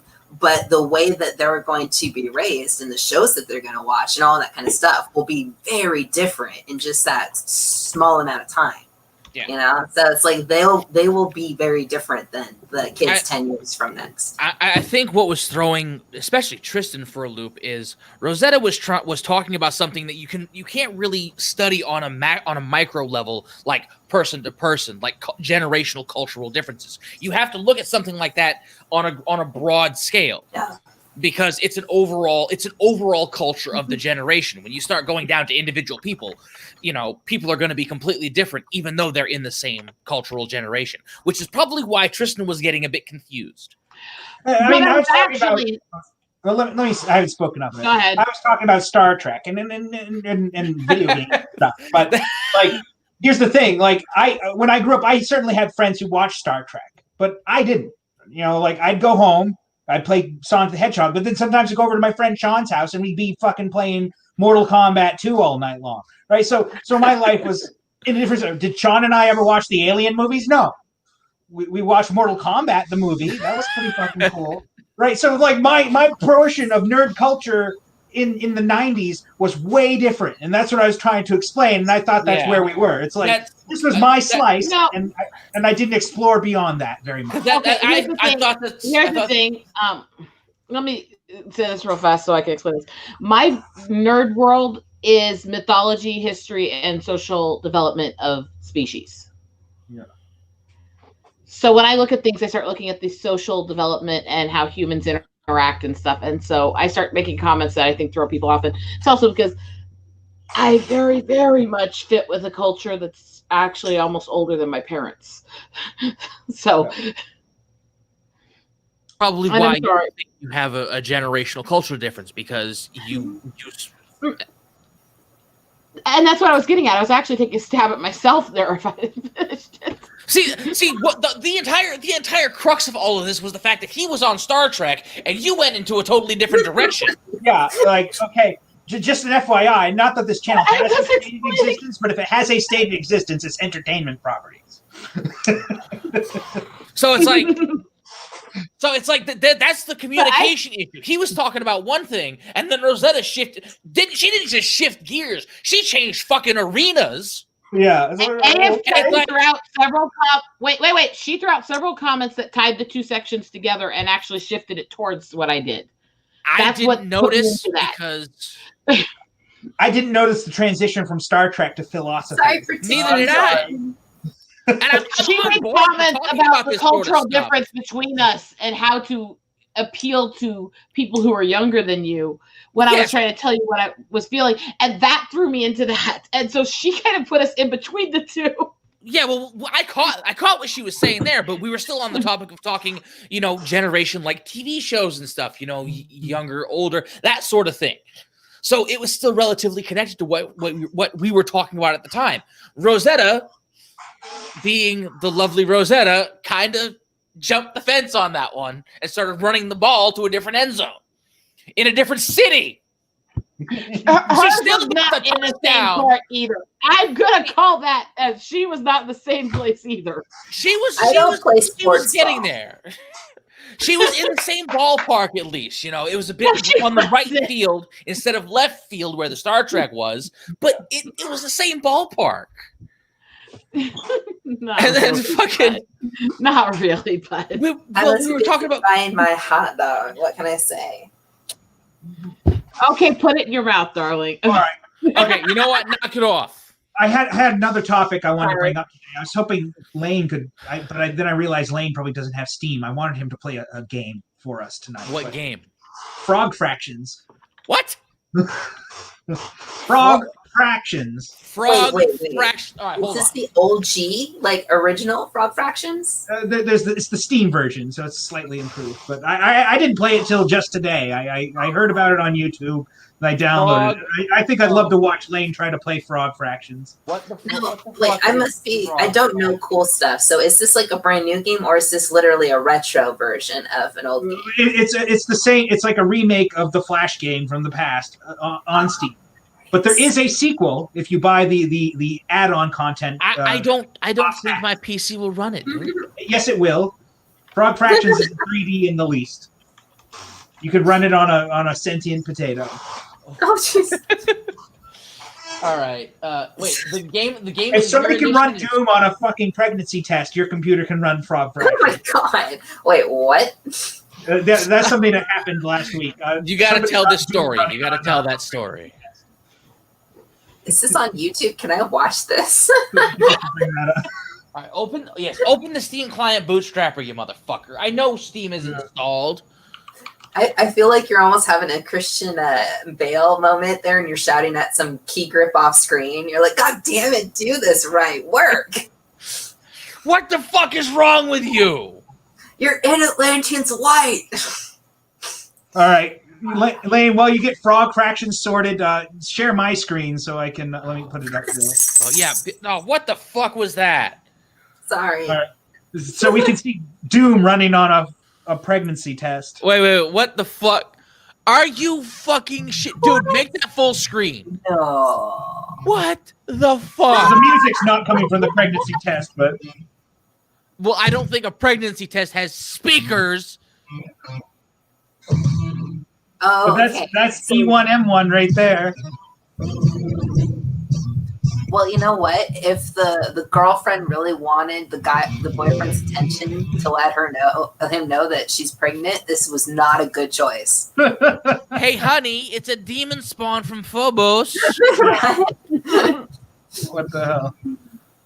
So yeah, when it comes out, my legs are gonna become a portal to the Deimos moon. Yeah. Dun dun. Anyway, Doom. Here, new Doom game comes out. Here, they can use this. Woman takes pregnancy test. Demon spawns out of her vagina. Yeah. So here we go. So is she pregnant or not? Is she having a demon baby? Honestly, that just sounds like the cover of an the news.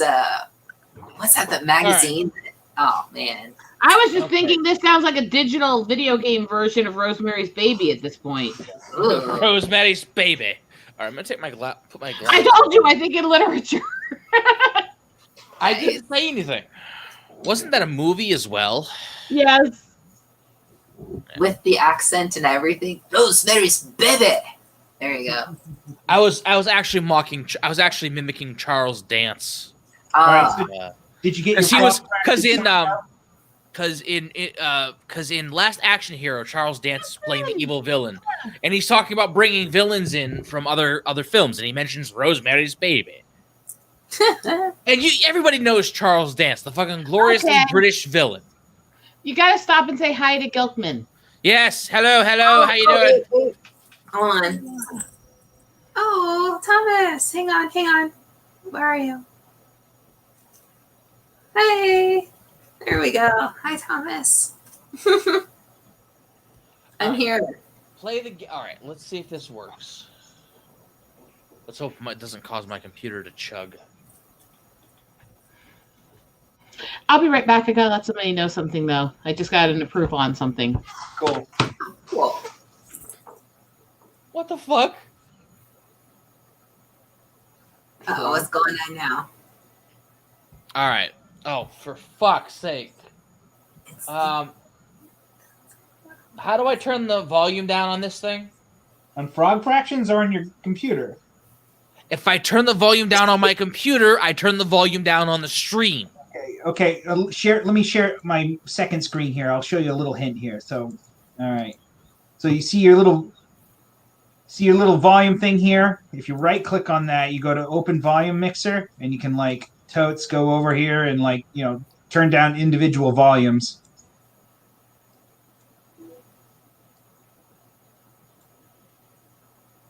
Well, that'd be great if I could do it on the other screen. Infinity Room. Hold on, don't do anything yet. I have to do this. I always wanted to. There we go. Whee! All right, cool. Carry on. Jeez.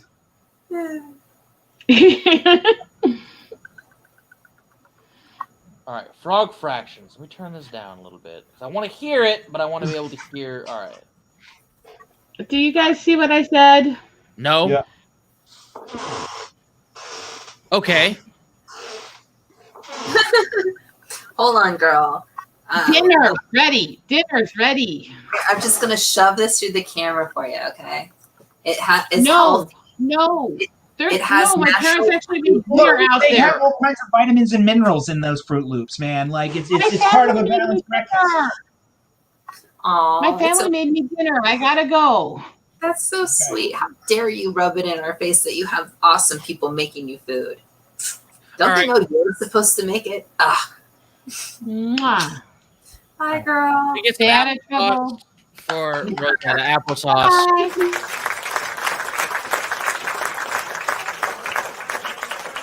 Bye, girl. All right, applesauce. All right. Okay, are we good?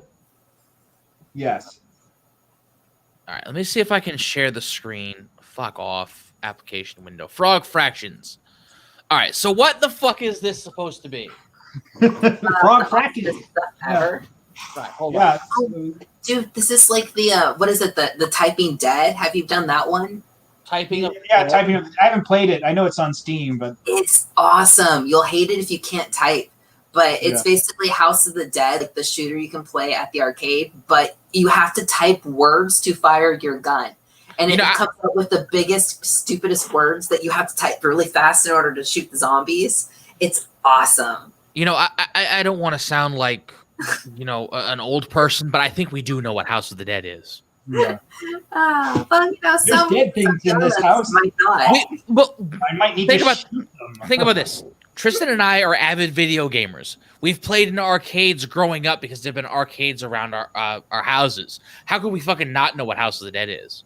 Well, I remember. Do you remember the arcade? I actually didn't play House of the Dead much. It wasn't in my arcade. Area 51, however, was in. What do you mean it wasn't in your arcade? It was Area 51 with me, man. It was always Area 51. What arcade was your arcade? The Brewer bowling lanes, man.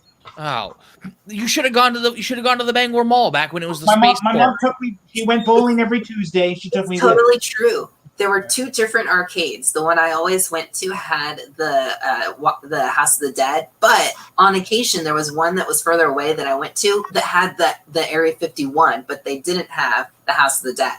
I hated Area 51. Yeah. So what is this? So this is Frog Fractions. When you can't figure out how to beat this level, I'll let you know. But the general goal is to not let the bugs eat your apples, or else your indignity goes up. Oh no! What the heck? 3/5. And you want to collect, yeah. And so you. Oh my god! This hurts my brain. No, you're not supposed to have. Now you get to buy an upgrade. So I'd recommend the turtle. What? Yeah, because you can also get you look at the other upgrades; they're pretty good. But the turtle allows you to move left and right, so you can collect the apples as they fall. Wait, is it just me, or does that turtle kind of look like it has Trump hair? Sorry, couldn't help myself. Turtle, but the turtles, John, or what? I forget it. What? Fuck you. Yeah, I don't understand this, but it's terrifying. There's an easy secret. I mean, the apples. Like if you really want a ton of apples, it's really actually not hard to get them. But what is the point of this game? Okay, well why are you telling me to play this? What is the point? Okay, well get the static upgrade for your tongue there. You want to get the second one in there. Too expensive. Oh, okay. Well, if you need more apples, I'm going to give you the secret how to beat the first level, because I knew this one would frustrate you, but once I figured out the secret... What are you talking about frustrating me? I don't know what I'm doing. You're already yelling. See, you're frustrated. That's not frustrated. I'm speaking loudly. All right, well, we'll buy the shitty music in my... Remember, Or- I also have this shitty music in my ears. I can't hear myself fucking think. What is the point of this? It's really... I'll help you get to the next point. So, You're not answering my question. I'm not asking you to help me. I'm asking what's the point of the game. this is going to be hilarious. You're going to love this. Anyway, hit buy an upgrade or don't. Now, you'll notice that the turtle can actually move in 2 dimensions, not just one.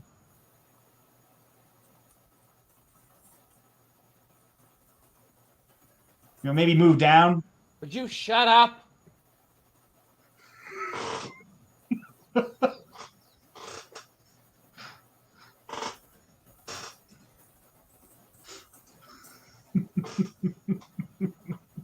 Okay. You still didn't answer my question. All right. Well, you'll just have to beat this section. So the point is collect the right upgrades, and then the game continues. That doesn't answer. What? Wow. Look, all the fractions. You're learning fractions. You're just fucking with me. You're learning fractions. I was concerned about your math skills. What am I learning fractions? All I see is I'm eating frogs or flies. All right.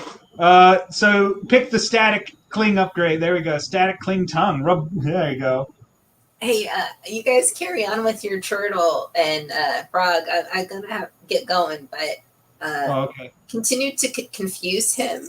But it's something even more confusing after this. Yeah. Oh, yeah.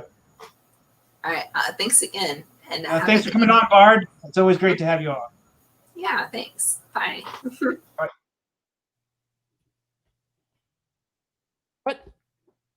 All right. You can get the dragon upgrade. That one's cool. Will you please explain to me what I'm doing? You're playing frog fractions. Why? And you're buying upgrades. Because you're going to like it when it gets to a certain section. Grab the dragon upgrade.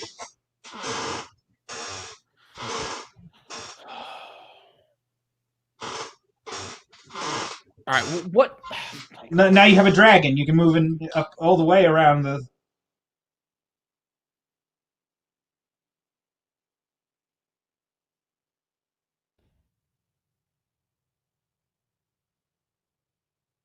The only goal is to not let your indignity get to 5.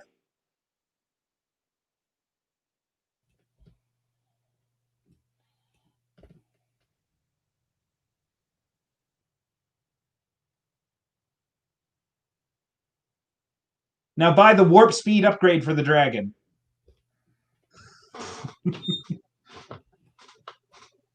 What is the point of this?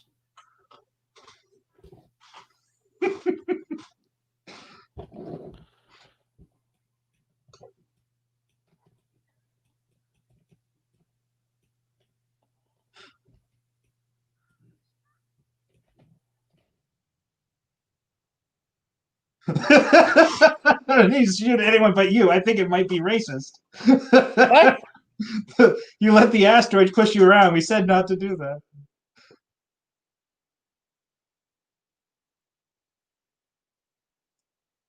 What's a Zork mid?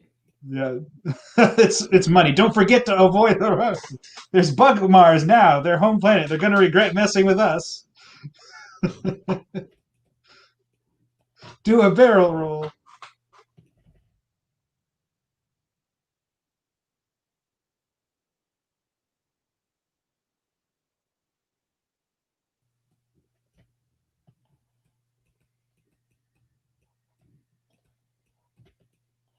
So what? They're not eating the food. They're not eating the fruit anymore. No. The game is changing. What? You're gonna love the next part. You're not gonna tell me, are you? Oh, good flying with you. Then I'll see you on the other side. Now you're at Bug Mars. I don't know what it is, AFK. You already know refuge. Really weird. What? Oh, hello. I wonder if a big guy over there has any tips about dealing with fractions. Just destroy the legs and you win. How do I destroy the legs? With your tongue.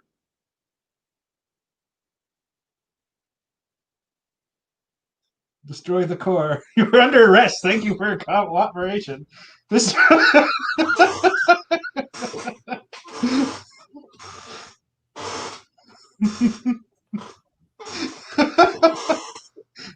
My name is Mr. Leap.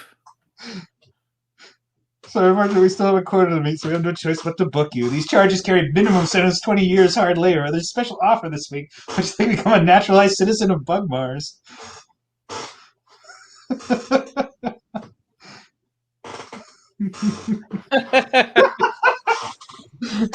we need to do is pass a test on history and culture of this fine planet. Shall we begin? Our bug flag is 4 bug stripes. What do they represent?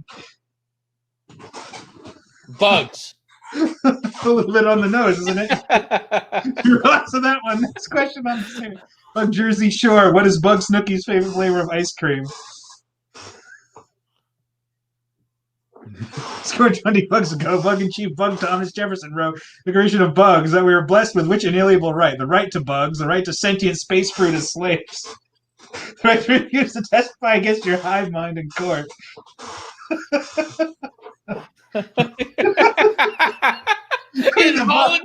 Involuntary chirping notwithstanding. There's Frog Marcio. How many mecha frogs be crushed under the wheels of Mercedes bugs? How many mecha frogs? Wait, what? The Frog Armada. Stonewall Bug Jackson. Oh my god. Enough to reach the ground. We don't know. They hadn't invented counting back then. 420, I swear they counted him twice. It's not just a pot joke. He didn't. He learned to drive stick until after his divorce. They bite. Oh, they bite. Oh, they bite, bite, bite, bite, bite. That sounds like Nicolas Cage talking about the bees. Oh, God, the bees! None. He didn't learn to drive stick until after his divorce. What a nasty breakup it was. All over the tabloids for months. Last question, Mr. Huff. How do you feel about fractions?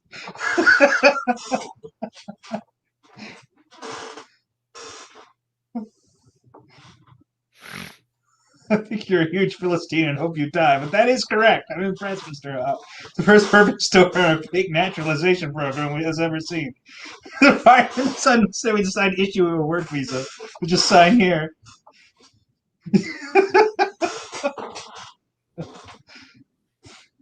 Just at.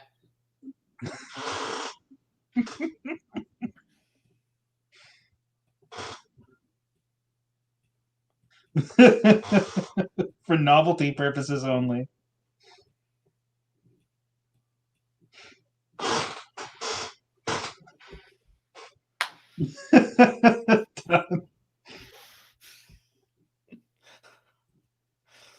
Mars fractions are the best fractions. Now here's the thing. You don't have to play this section at all. You can just go down again. What?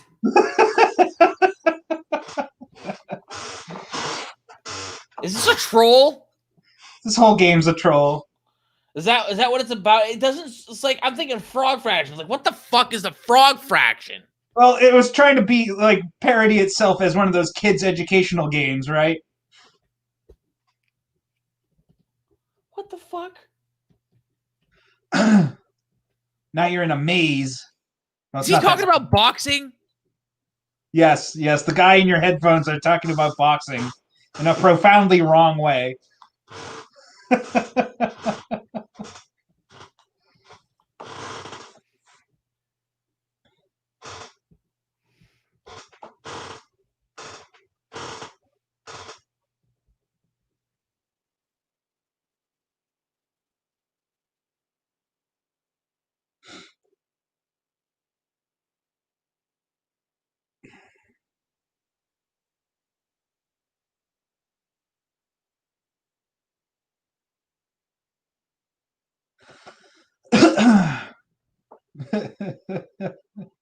So the audio's not on. The audio. I shared the audio. Okay, it's not sharing right now, but don't worry about it. Oh. I did turn it down. Yeah.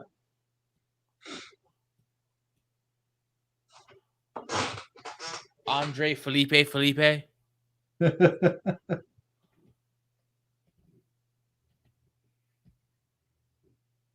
There's really only one path, so like there's a few dead ends, but they're very obvious.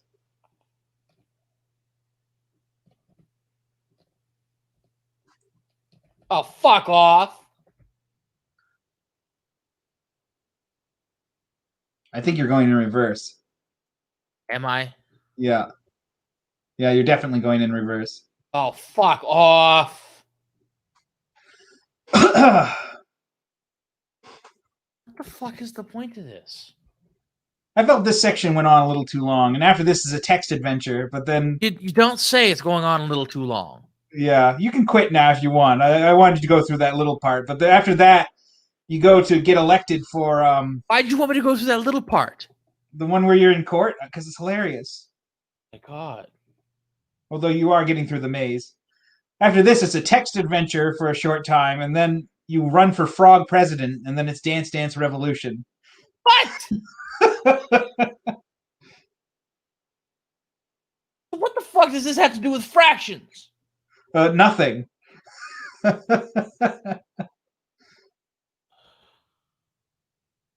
a second. Can I have... No, you're going the right way. You're going the right way. No, I know. I was half expecting there to be a...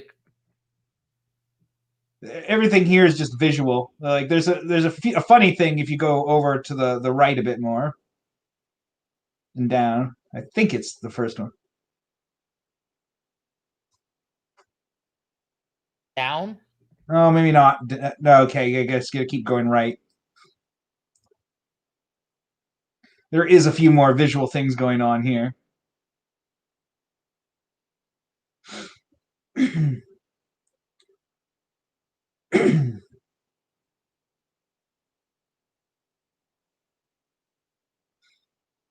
I have expecting a jump scare to come out.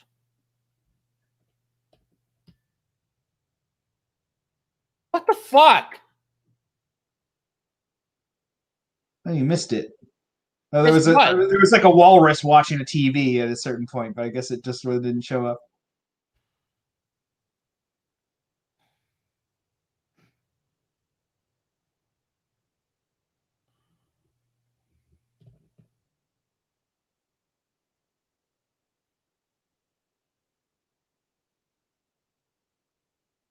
That's a dead end. I can see this.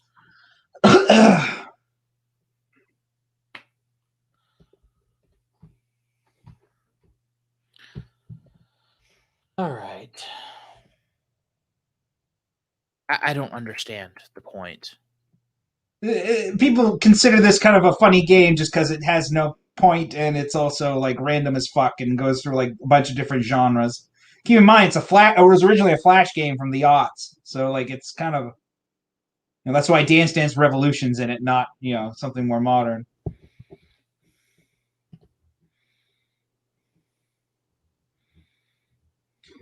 So I said you can probably stop it here. There's some more humor later, but you're probably not gonna like the text adventure is not really stream friendly. Or maybe it is. I don't know.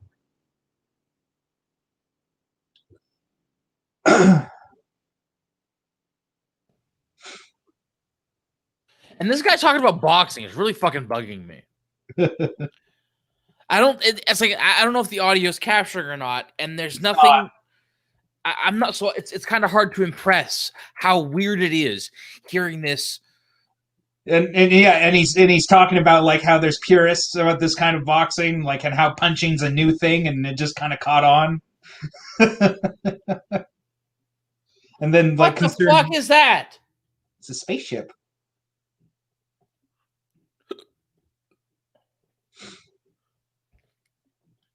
What would have happened if I'd have stayed there completing the levels? That is the completion of the level. Even if I'd have stayed there fighting the bugs, I would have gotten fruit, and then I would have had to go through that until I figured it out. Yeah. Oh god. Is that it? The rumbling seems to have stopped, and you feel the intense downward pressure let up. After a moment, you calm down enough to start taking in your surroundings for the first time since the seemingly dormant vessel sprang to life. Command module. The walls of this circular room curve to meet a certain point that must correspond to the curved nose of the outer hull. In English, please. Lining the walls, you see a porthole, a glowing display, and a control deck. A ladder leads to the aft. If you don't know how to get started, type help and enter. Press enter. It's a text adventure. I don't know if you've ever played text adventures, but you basically type in your commands. So you'll be like, look at, look porthole, look, You clamber across the ladder. This looks like an all-purpose living area. A sleeping pod sits next to a nightstand. A ladder leads to the foray. An oriental rug lies in the center of the aft wall. One of the commands, yeah. Moving the rug, you discover... What? Really? I was typing that in just to be an asshole. Yeah. I have to work a bit, but after... spin... It doesn't seem to close. Really? You should go through the hatch. I know that. Shut up. Hatch is already open.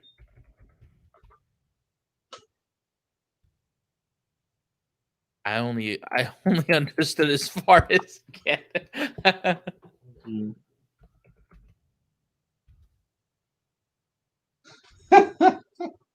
I don't understand that verb. One of the popular things to put into games like this are curse words, but I didn't try that with this one.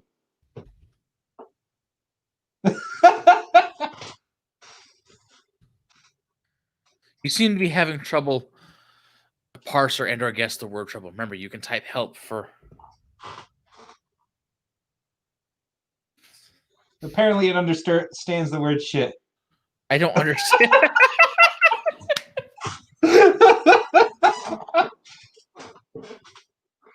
Like,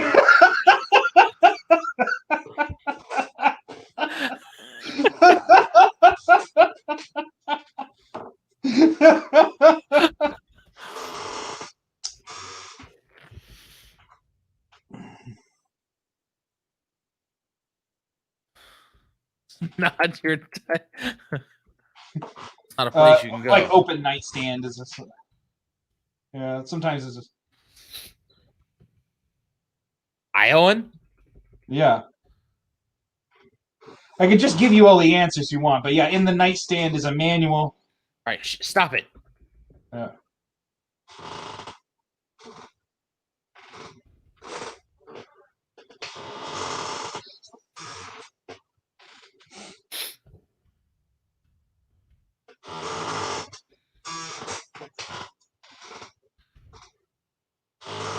Well, just try typing shit by itself. See what happens.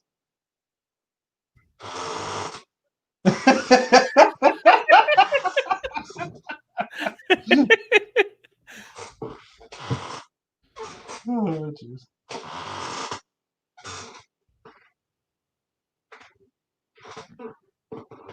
Okay.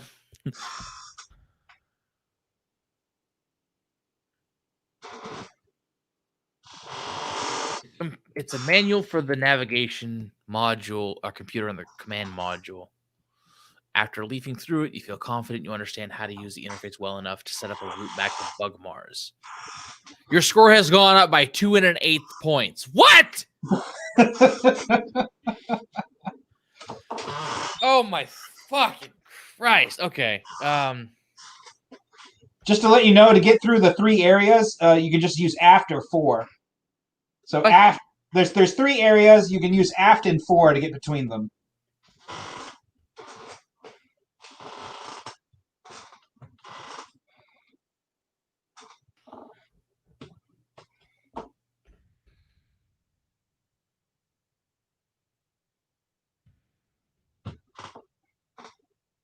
Just type aft again. If you type aft twice, I don't want to go up. you want to type aft twice, and you'll go, because it's literally just a linear room. There's aft. There's 3 rooms in a row. So just type aft twice, and you'll be in the engine. Yeah, there you go. I don't want to go to the engine room. You need to go to all 3 areas to win. Okay, then just type 4 4.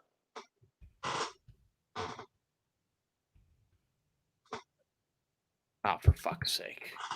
All right, now you can. The walls of this circular room curve to meet at a point that. All you need to do is like use the control deck. Yeah, just stop. Okay, sorry. You told me to look into this game. I'm looking into it. All right. That's not. You just told me I could mess with the controls. You fuck knob. Okay, read the display instead.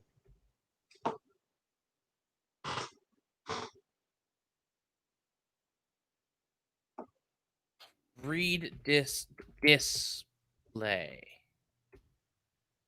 Going and read display shows you a map of the galaxy with a destination you don't recognize marked and an ETA of about 3,000 years. Looking closer. All right.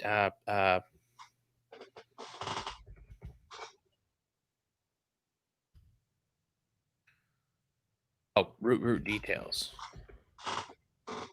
Route details. A slew of steps such as spiral spinward at Spathy system.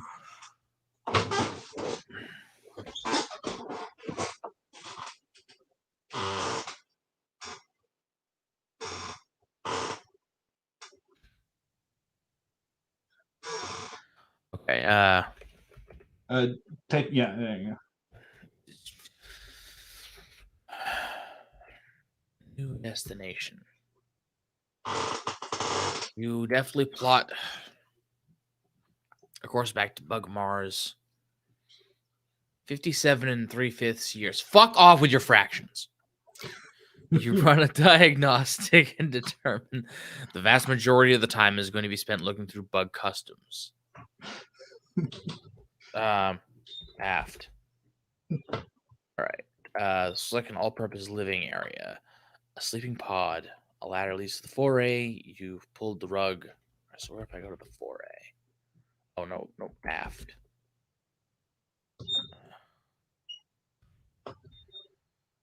That's the engine room. Okay.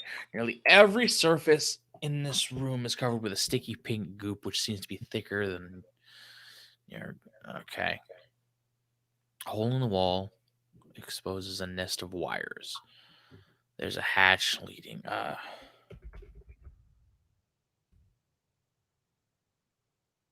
You can just use the look at the hole. Look hole. Yeah. Peering into the exposed machinery, you see what looks like an empty coffee can. Twist the can, it eventually comes loose, but you've ripped the insulation off of an adjacent wire in the process, begins sparking. It really is a coffee can.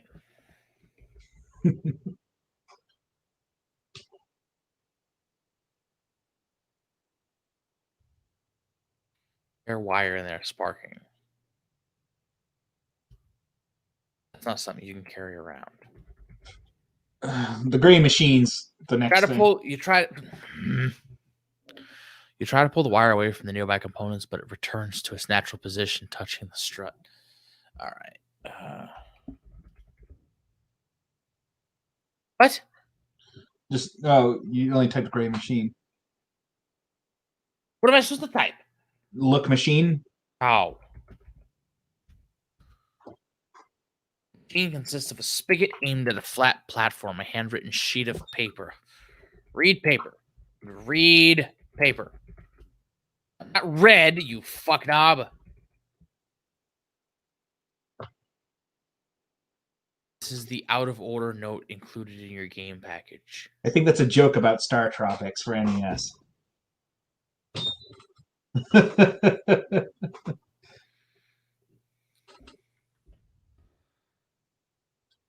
rip the note off, leaving a fluttering piece of electrical tape behind and revealing the control panel.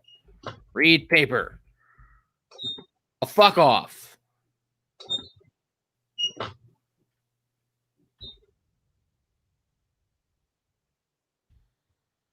What next? Most of the control panels are rendered unusable by the sticky pink goop. You see a row of what looks like radio preset buttons. All but two are pull. Next, the machine where it's dispensing mom's specialty. Oh God, Jesus Christ! Out of a couple of the drops land in your mouth, and you recognize the bacon milkshake. An atmospheric anomaly detected. Different voice says a whirring sound ensues, and the bulk of the goop is sucked into invisible vents, leaving just enough goop floating around to be grown. What the fuck? Look, control panel. All right.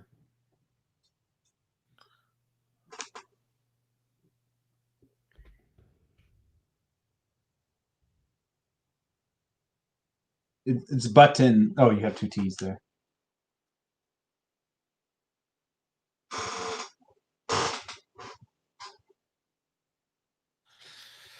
Raise button clicks into place, and the previously selected location pops up. Local currency says, what?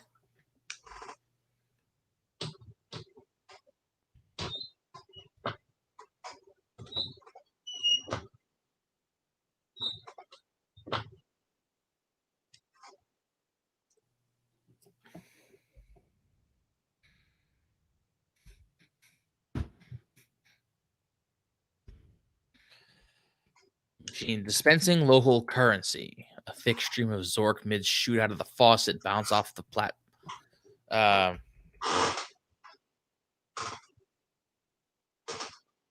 Spend a few minutes gathering up the scattered Zork mids. Score's gone up by 1/3 of a point. Okay, now what? You got the Zork mids. If you collect something, you need to do is collect the some of the goop.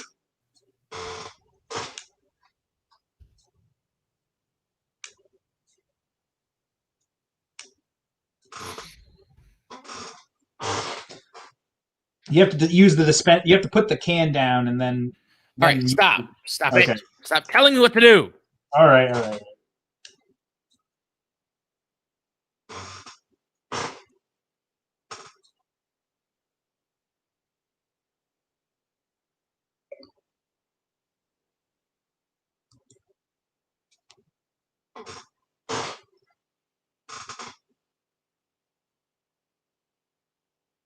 What?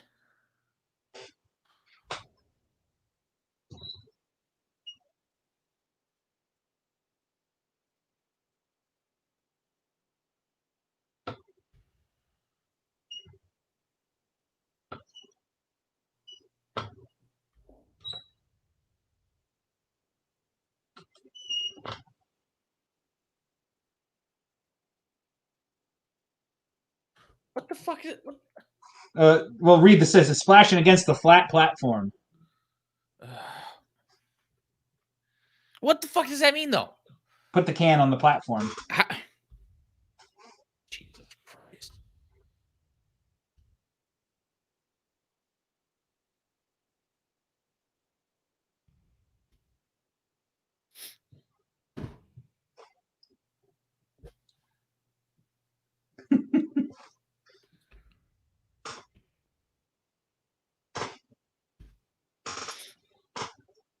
What?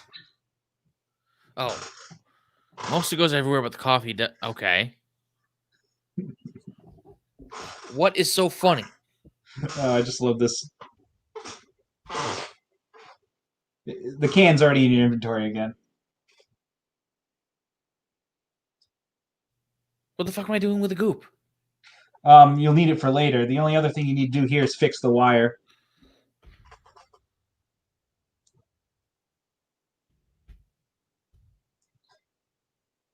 You remembered the tape. That's where I got stuck. I didn't know the tape was there.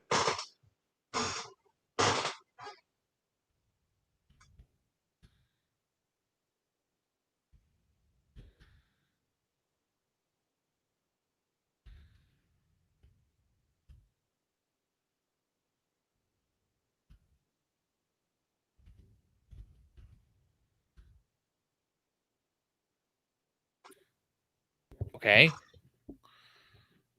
Now you set the navigation, right? Yeah, you set the navigation, so you need to go. Yeah.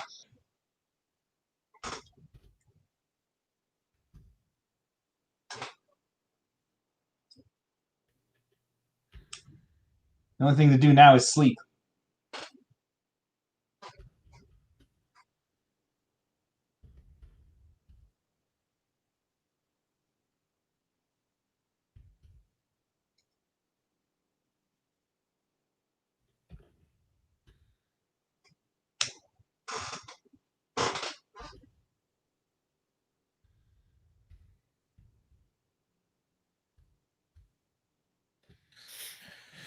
Your head barely touches the pillow when an alarm begins repeating perfume chamber empty. You will wake up cranky.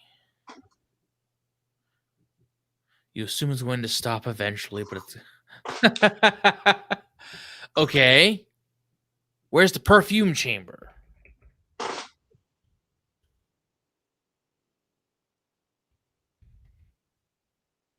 Look at the bed. Sleeping pod looks like a bed with a lid, but you've got to assume it's got some sort of suspended animation functionality. There's a whole...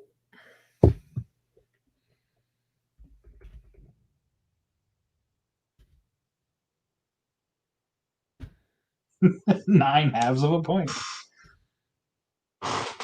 Lie down in the sleeping pod, close the lid, and drift off. Secure that in 50 years, you'll return to Bug Mars, a wealthy frog. When you wake up, you're clearly not in your sleep pod. You barely glance around to set your bearings. You appear to have been sleeping in a heart-shaped bed covered with roses. What?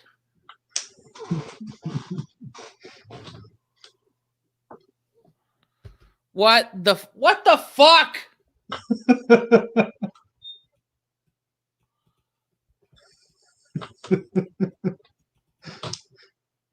Okay, now this is just trolling me. Yes. Watch out, man. They're eating your food.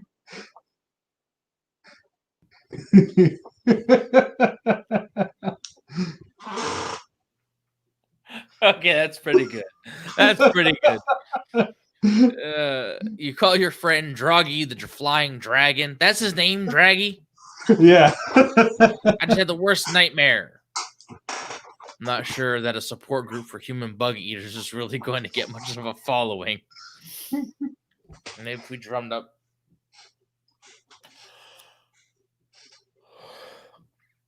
Tosses a frog tuxedo. We're running for what? Candidate Hot. What saved allegations that you're not a natural born citizen, that you're under 35, and that you're a frog? What the fuck is this? That's DDR. Yeah, I know that.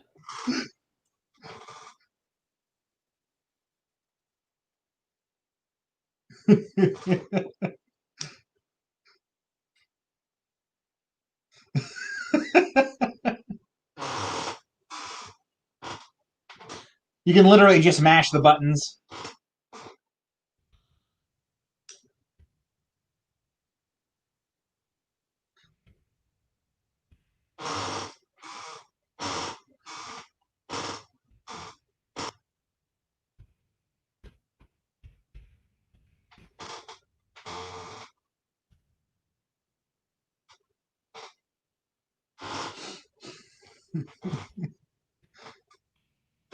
What the fuck am I doing? You're becoming president.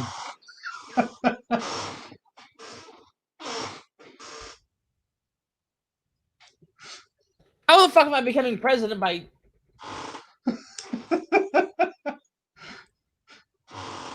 Oh man, you smoked him. You're a shoo-in. What the fuck?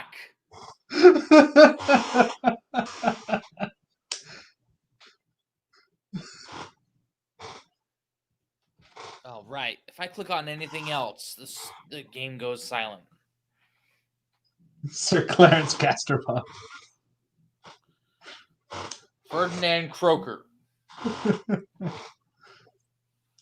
Flaps McQueen. Morag.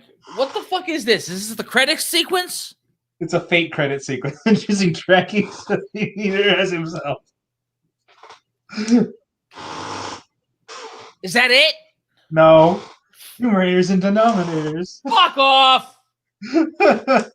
That's one more segment. All right, stop eking in your chair. That's Sorry. what the fuck?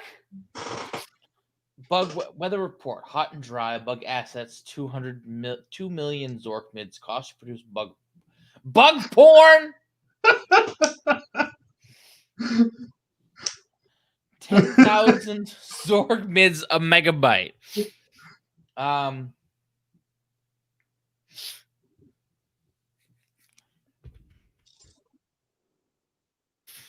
many pop-up banner ads do you want to purchase? Don't worry, this is a temporary interface. Bug software engineers are hard at work on Bug Excel 98.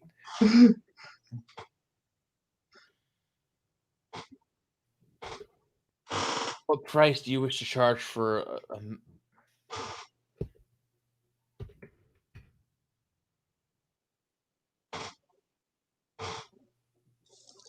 You just like lost a ton of money on your bug porn. I don't know what I was doing, man. Bug porn Well, you sold it for more than it cost you. Or less than it cost you, rather. Decided to make bug hard bop today. Nobody's quite sure what to make of it. The dry weather makes thirsty bugs. Clamor for your product. Bugs seem unaware of porn today. You made 200 megabytes of porn at 10,000. You sold 19 megabucks of porn at 200 bits of mega. So what? I have 2 million again?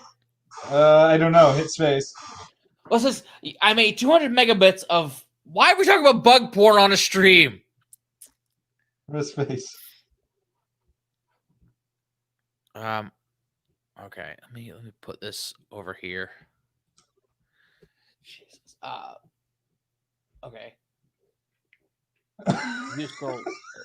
GDP. What? You lost a ton of money because you didn't charge enough for your porn. Don't worry, you can just have the bug Federal Reserve print more money. Yeah. I guess we'll let your success story. Oh my god. I totally fucked that up, didn't I? Yeah, you only need like the last 3 upgrades, or last 4. What are these? Bug I drug. wouldn't buy them because you're going to run out of money. Well, I guess you got to buy one. What? It cost me $2 million for that? Yeah. You should have printed more money. I don't think you can make any bug porn. You don't have enough money. Cost to produce bug porn. How many? 0. Capitalism tip. You should have charged more for your product than it costs to produce.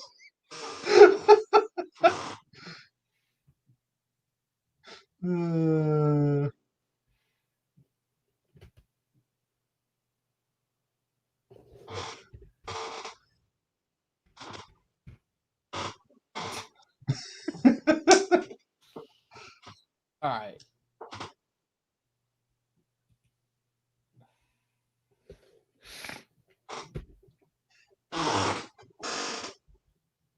An outbreak in frog STDs and bug porn actors is driving production costs up. An outbreak of frog STDs. Are you all right? 12,000 Zorkmins a megabyte. How many? You know what? Fuck it.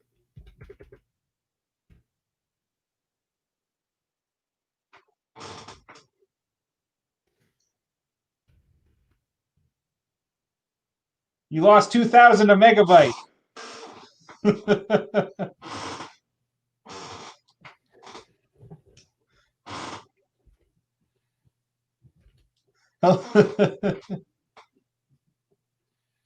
Profit.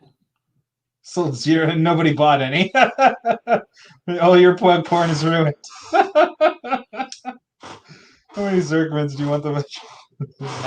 Yes. Upgrade. Wait. I think padlocks about Mr. Shrinkage considerably. It's only one more upgrade after this. All right. Bug Economy Manager. 12,580,800 Zorkmins. Cost to produce bug porn.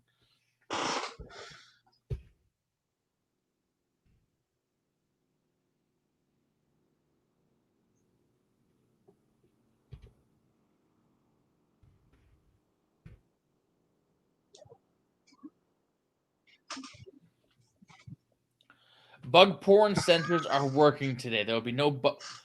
What is the point of this? They're fucking with me.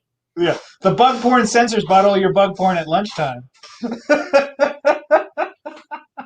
Wait, what? The one day I don't buy a lot and they fucking buy it all. Yeah.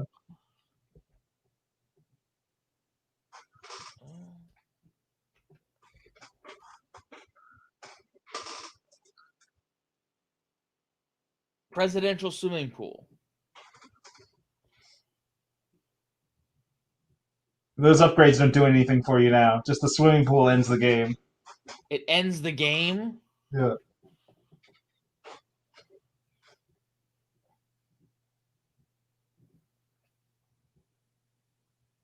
You're on the turtle. Let me guess. Down. Yeah. What?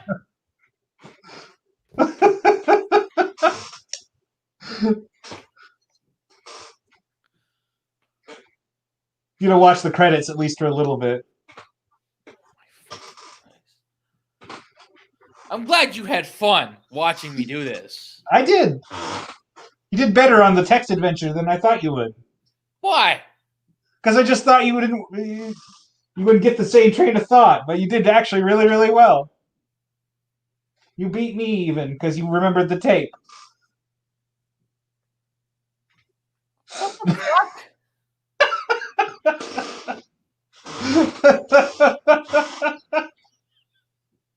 Let me guess. All the bug porn I created is showing up in the credits. Yes, it is. Oh my fucking god.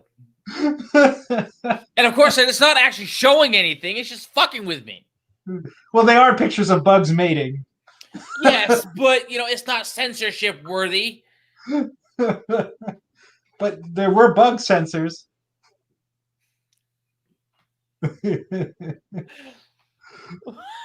Oh my god. What the hell?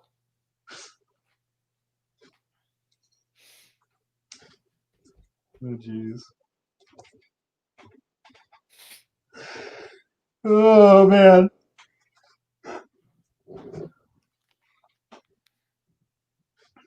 Some people call this the best game ever. Oh, Some people call those people weird and don't know what games are.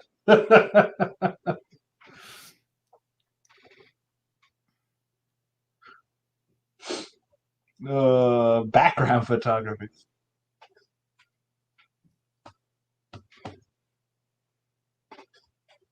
Can't remember if there's anything after the credits, though. I don't know. Hot bug on bug action.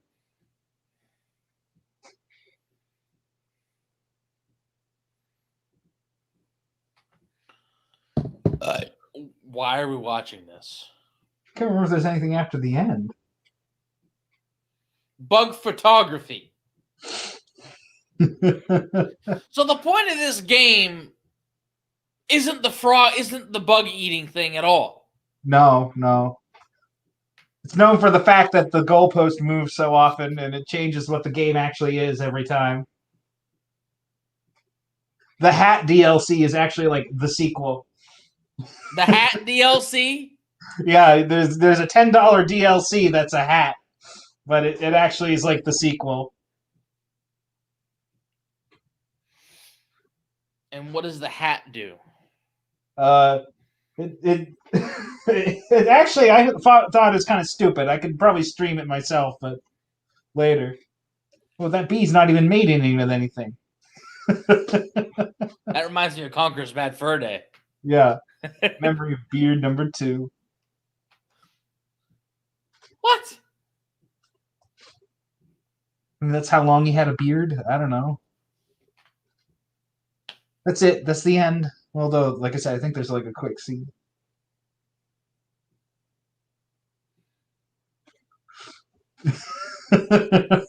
Fractioneer, ready for the ultimate frog fraction by the hot psychonic cat deals. You experience a day in the life of frog wearing a hat.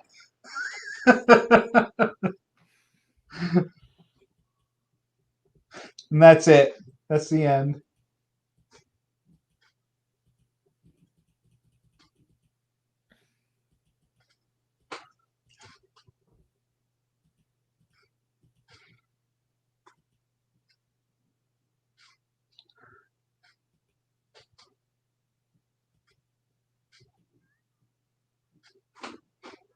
There's a Goldblum. A what? It says Goldblum. Is it a Jeff Goldblum sound? All right. That is a fucking enough of that. Thank you very much. You're welcome. Jesus. That took us right to 11 o'clock, man. I don't want to go that far. I want to quit. Fuck off. Wait, what?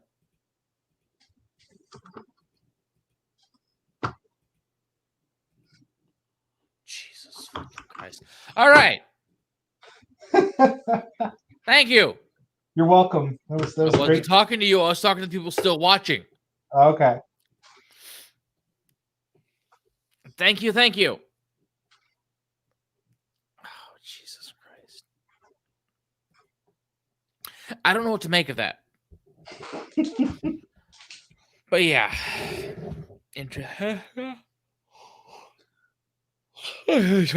Ow. Motherfucker. Interesting night. Yeah. All right. So, yeah. It's nice to actually get back to streaming again. Yeah, I know. I was originally going to go to my dad's, but I'm just like, nah, I need a relaxing weekend, and I haven't had really a weekend where I haven't been driving somewhere every weekend. So Right. So I actually did a couple videos. I actually did a spontaneous video last night that I didn't intend to do, but I you got got 95 video. Not you got 95 views on your cuties video. Yes, I know. I want my Resident Evil one to take off. Yeah. Because I'm bitching about the fact that even the rumor of a Resident Evil 4 remake pisses me off. You think they're gonna fuck it up? It's not whether I think they're gonna fuck it up, it's how they're going to fuck it up. Yep. But it's not even that. It's not even preemptively if they start making it. It doesn't need to be remade at all. I mean, think about it. Nice if it's available on more platforms. Yeah, right. Because, being ported to every fucking modern system since its inception in 2005 isn't already a fucking enough. Is it on PS4? Yeah, it's been, since 2005, it's been ported to the PS2, to the PC. It's been ported to the PC twice. Oh, okay, so it's already on PC, yeah. It got a PS2 port like 7 months later after the GameCube version. And the PS2 version is somewhat inferior. Mm-hmm. Just looks wise. It doesn't run real time. It runs the cutscenes are pre-rendered and they're pre-recorded. But it has a few extra modes. And then it got a Wii Wii port to the Wii. Yep. A Wii edition. They force you to use the waggle. Yeah. But there's the PS2, there's the Wii. It got two different PC releases. One was earlier, and then they got an HD port much later. Then the Xbox 360 got a port, and the PS3 got a port. And then shortly after the release of the PS1 and the PS4 and the Xbox One, it got a port to the PS4 and it got a port to the Xbox One. And now it has another port to the fucking Switch. Oh, geez. Yeah, it's been released on every fucking generation since its release. Yeah. So it's already out there. You wouldn't need and the only thing it's really gotten is an HD touch up, which I mean, I love the original Resident Evil 4. It's fucking amazing. I mean, sure, there are some things wrong with it if you really want to nitpick, but overall, for what it does, it's perfect. I don't even talk about that in the video. But it's like now that because everybody's been fucking remaking Resident Evil 2 and remaking Resident Evil 3, and look, the Resident Evil 2 remake really isn't everything it's cracked up to be. Yeah. Because I mean, I'm not gonna be a stickler about a remake being true to the original, because I prefer the Final Fantasy VII remake as it is compared to being a 1-for-1 with the original Final Fantasy VII. Yeah. So, so that's sort of where I stand. If you're going to do a remake, do it something like that. But Resident Evil 2, the remake does some good stuff, but it falls apart when it brings in the second scenario. Not because it's not true to the original, but because, in the original, they were two completely different games. You went to completely different areas after exploring different parts of the police station. Yeah. You know what I mean? I've never played any Resident Evil game. I still haven't.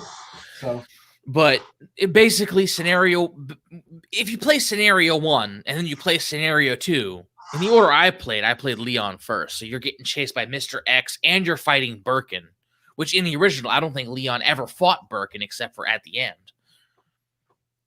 Mm-hmm. And in the second scenario, as Claire, Mr. T gets killed, even though they're supposed to be taking place at the same time.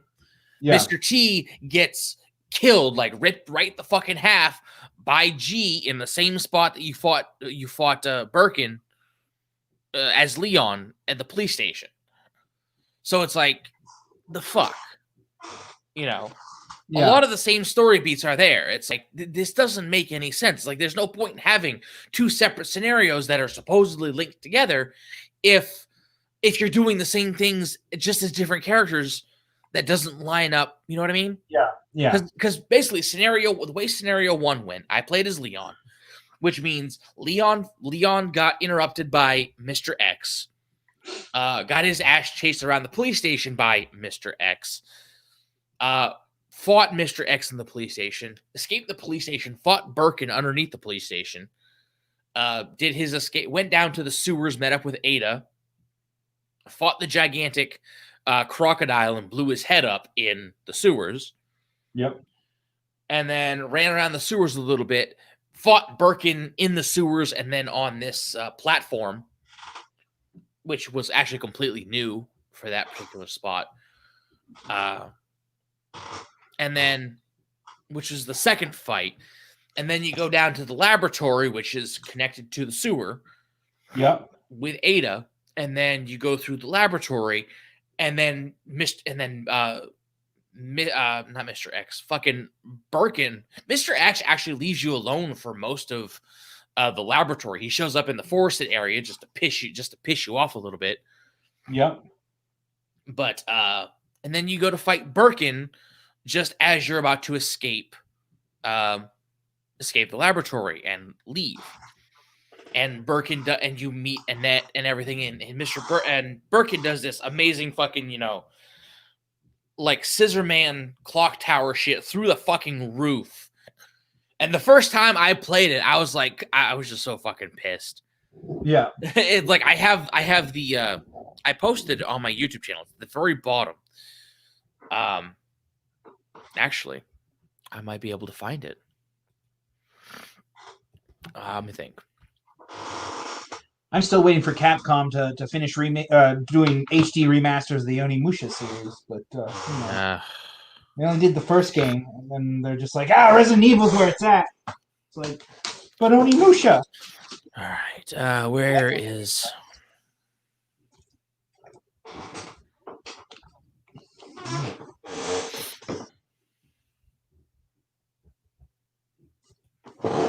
All right. I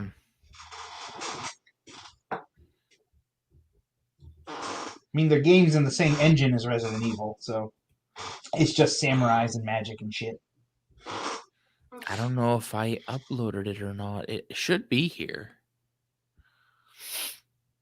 I thought you did a video commenting on Resident Evil 4 remake. Yeah, that's my most recent one. I'm not talking about that one.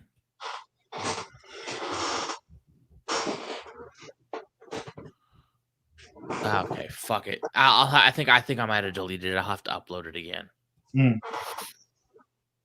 But basically, that's the story beat for the first game. And when you're playing as Leon, you go and beat the shit out of Mr. X in your way to escape while everything's coming down.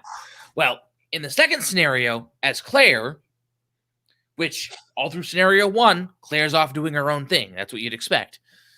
But when you start playing as her, you show up, you skip the introduction sequence and all that shit, and then you show up at the police station a little bit later, go through the same police station that Leon went through, deal with Mr. X, who's also there, do your escape thing, and then you meet up with the little girl, and then you go to escape the police station. Well, Mr. X pops up, but guess what? Not only does Mr. X pop up, Birkin appears behind him and rips him in half. Yep. Okay. Now, if we're following, is Birkin like a zombie or Birkin injected himself with a G virus, and he mutates into he's just a mutant Birkin, basically. Yeah. He's turning into this hulking beast. He's mutated. He has an eye on his shoulder. Yeah. Okay. But if you were to follow the logic of this being a second scenario, you wouldn't fight Birkin in the same exact spot in the same exact way that Leon already fought him in that same exact spot in that same exact way. And Mr. X wouldn't be ripped in half and killed unceremoniously if Leon has to fight Mr. X at the end. You see what I'm saying? Yeah. So there's, it's like two completely alternate stories through the same events, but somehow they're supposed to be taking place at the same time. It doesn't match up. Yeah. And it's like, oh, for fuck's sake. It just takes apart, that whole feeling. But yeah. But back to the point, it's like Resident Evil 2 remake, which on a first playthrough is amazing. Trying to play a second scenario is horseshit because it doesn't add up at all. Yeah. Whereas the original one actually does. You're playing through two separate scenarios. You don't interact with Leon much more than maybe once or twice at key points. But Yeah. the story, the paths are generally different. But and then the Resident Evil 3 remake. But it's like, why would you remake the game that you're basing the remakes off of? Yeah. It's like the modern system for, because you've played Dead Space. Yes. That's a Resident Evil 4. That's the control scheme that Resident Evil 4 popularized like 2 years before. That third person over the shoulder shit that started in Resident Evil 4. Or it started to become mainstream in Resident Evil 4. So all modern shooters, Gears of War, that over their shoulder third person, can thank Resident Evil 4 for that. Why are you going to remake the game that pioneered and basically built the control scheme that you're playing on in the Resident Evil remakes? Why are you going to bother remaking that? Make it better? Okay, and you're gonna take away. By doing that, you're gonna take away the terror that comes with Resident Evil 4. I mean, yeah, you'd have to fucking it up like the Majora's Mask remake. Yeah, well, the original. I don't know if you said you never played a Resident Evil game, but Resident Evil 4, it's a bit like Dead Space, just a little bit more restrictive. Yeah, you know how tense and terrifying Dead Space was in certain points. Yeah. That's sort of what that is, but you also have the ability to stun your enemies. You can do shit like suplexing them and roundhouse kicks and, really over-the-top acrobatic stuff. Yeah. But when it comes to fighting, you stop and you shoot. You don't have the luxury of moving. And the tank controls, too. You move left and right and all of that. But, Yeah. It's I've also played the Onimusha games that have the same control system. Oh, a little bit. They're more of the earlier Resident Evils because they came out before 4. Yeah, but it's like I'm just saying I know the control scheme of both. Like I just haven't played the games directly. But this is like like I said, it's just a rumor. No one knows, but everyone's clamoring. It's like remake Resident Evil 4. It's like they're gonna ruin it. They're gonna ruin it. I mean, and it's like. I mean, think about it. Sure, you could make there's more to what made Resident Evil 4 work than just the gameplay. The gameplay itself is, well, nowadays it's pretty simplistic. At the time, it was phenomenal. When you pick it up and play, it still feels fucking natural anyway. Yeah. But there's more to it than just the gameplay. One, it's more action oriented. There's not much for puzzles. For puzzles, at most, it's usually find a key item and move forward. Okay, much of the focus is on actions, on killing zombies and surviving. Compared to the original Resident Evil games, you're killing hundreds upon hundreds of these respawning walkers, basically. And compare that to, say, the classic Resident Evil 1. There's maybe 30, 40 zombies, different enemies total in that game. Once you kill one, it's usually not coming back. But you also don't have a lot of ammo to kill them all. Yeah. Well, it's survival horror. Right. Resident Evil throws that out the window. There's still survival, but it's more based on wit, how well you can manage your resources and get kills without getting killed. Good survival horror is about removing control from the player. Right. And Resident Evil 4 takes the survival horror aspect in a slightly different direction. Yeah. It doesn't so much limit resources as it makes you earn how much you can carry. Yeah. Because you can upgrade your weapons, you can upgrade your attaché case, you can upgrade your character. You can basically become OP by the end of the game and carry that over into New Game Plus. Yeah. But it makes you earn that, and you earn that by killing zombies and fighting the monsters. That's the focus of the game. It's more action horror than it is survival horror. Yeah. Even though there are parts in it where survival horror kicks in, especially with the one-hit kill enemies, like the Chainsaw Sisters or the Wolverine monsters that can fucking impale you if you're in the wrong spot. But yeah, so there's just more to it than just the control scheme. There's the campiness of the fucking horror. Like, if you play any Resident Evil game, play Resident Evil 4. Yeah, it's fucking amazing. But the stupid story, the stupid campy story, it's like almost self-aware of what it is, but not self-aware to the point where it's looking at the camera and winking. It's campy that it takes itself seriously enough. Yeah. But it just leans into the stupidity of uber evil corporation causes the destruction of a city because government nukes it after a zombie outbreak. Yep. And then you're going in alone with just a pistol and a fluffy jacket in Spain to capture the president's kidnapped daughter. Like, the fuck? That's like the setup for a Rambo film. Yeah. And there's gonna, if you send Rambo in, there's gonna be like several blown up buildings at the end. Which not subtle. Yeah. No, it's not subtle at all. Yeah. It's not subtle about it at all. And that's the humor in it. It's like, and especially the voice acting, it's all delivered in this really sincere manner. Like, yes, it sort of knows it sounds silly, but it's taking it in stride. Yeah. And it's like, I have a feeling it was developed to be really tongue-in-cheek by Shinji Mikami. Yeah. Because that was who created it. But Shinji Mikami doesn't work at Capcom anymore. Yeah. And because if you look at Resident Evil 5, which was the sequel to Resident Evil 4, kind of obviously, but I say that in the sense that it's taking place after 5, not or after 4. It's not like one of its offshoots or anything like that. And it has the same control style, the same focus on action, but it's not really as scary. It doesn't quite have the same charm that Resident Evil 4 does. It feels like a generic shooter with monsters. Yeah. And part of it is because it just plays it. Part of it is the co-op, but the other part is it just plays itself up so seriously. Yeah. I mean, it's good, it's serviceable, it's fun, but it's no Resident Evil 4. Yeah. Just like Resident Evil 2 Remake. It's good, it's serviceable, it's fun. It's no Resident Evil 4.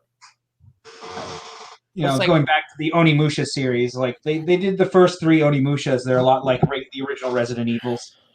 And then the 4th game was a lot different. They added like a fuck ton of RPG elements, and they added like a much longer game. And it has its high points. It's certainly not bad, but it's like a completely different game from the previous 3. Except that the story's connected. It's just, the way you play the game changed drastically. And like you had a bunch, like you weren't just playing as one character or 2 characters as in the 3rd game, but you were playing as like a bunch of characters you could swap in at any time. But it was, because they're both by Capcom, about the same time period as Resident Evil 4, but no, I'm guessing, the later ones, they were trying to attach to what they thought the new generation game consoles were about, and, the third-person shootery aspects and co-op and stuff. But, yeah. Like Gears of War came out, and that was a big co-op game that I really liked to play. Halo, all the Halo games were co-op, and so I don't know. They let the generation change the game. They didn't want to try to keep it. I mean, I don't exactly agree, but at the same time, you can't say that maybe it wouldn't have made the money they wanted to if they didn't include those features. Right. You're talking Resident Evil 4 still or Onimusha? I was talking about Capcom in general. Oh, yeah. And the way they approached their later games, and people started liking them less around that era. They weren't putting out as much good. I remember people saying that. I think it was probably you or Mike saying they didn't like Resident Evil 5 or 6. It was all right. Resident Evil 6. I played it the first. I played through the entire game, and I enjoyed it. but at the same time, it's just like, what the fuck?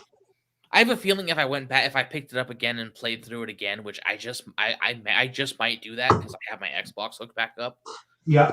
But if I do that, I might play through it again at some point. If maybe do a video on it, I don't know. And yeah, maybe I'll enjoy it. I don't know. Ugh. But I think I'm gonna at least end the stream here because we've been going on for a few. Yeah, I'm tired. I can't think straight anymore. And I'm gonna order some food. So I think are we the only two watching left? What? No, there are two people. Oh well, hello. Anyway, thank y'all for watching. And then yeah, so while I'm here, next Friday is going to be a Fall Guys review for sure. I may take time to record another video between here and there, but there's guaranteed to be a video next Friday, and the Friday after that, which is 2 weeks from now, 2 Fridays from now, will be a very mistimed Ghost of Tsushima review. Well, I finished the game and I didn't, What you need to do is come up with a term for this channel. We'll call it post facto reviews. Reviews. The only reason I'm late getting to Ghost of Tsushima is because I finished it a month after the fucking game came out. Yeah. Okay, and I was going to do a first impressions review when I first played it, and then it became a running gag. I'm eventually going to do it. I'm eventually going to do it. And then I fucking completed the game. Yeah. And I still didn't do it. I'm like, okay, it's a little late to do the first impressions, isn't it? So, but yeah, that's the plan there. And then all of October is going to be Splatterhouse month. Are we going to do a Halloween special? We still need to figure out a Halloween special. Dude. Late October special. Come on. We need to figure something out. It doesn't have to be as grand as I thought it was. But I'm not going to do anything extravagant because most of my free time is going to be spent making the Splatterhouse videos. Yeah. But, yeah, so that's the plan. I'm saying this on stream now while I was recording. I'll post about it. But that's the plan for right now. All right. So we will catch you all later. Hold on a second. There we go.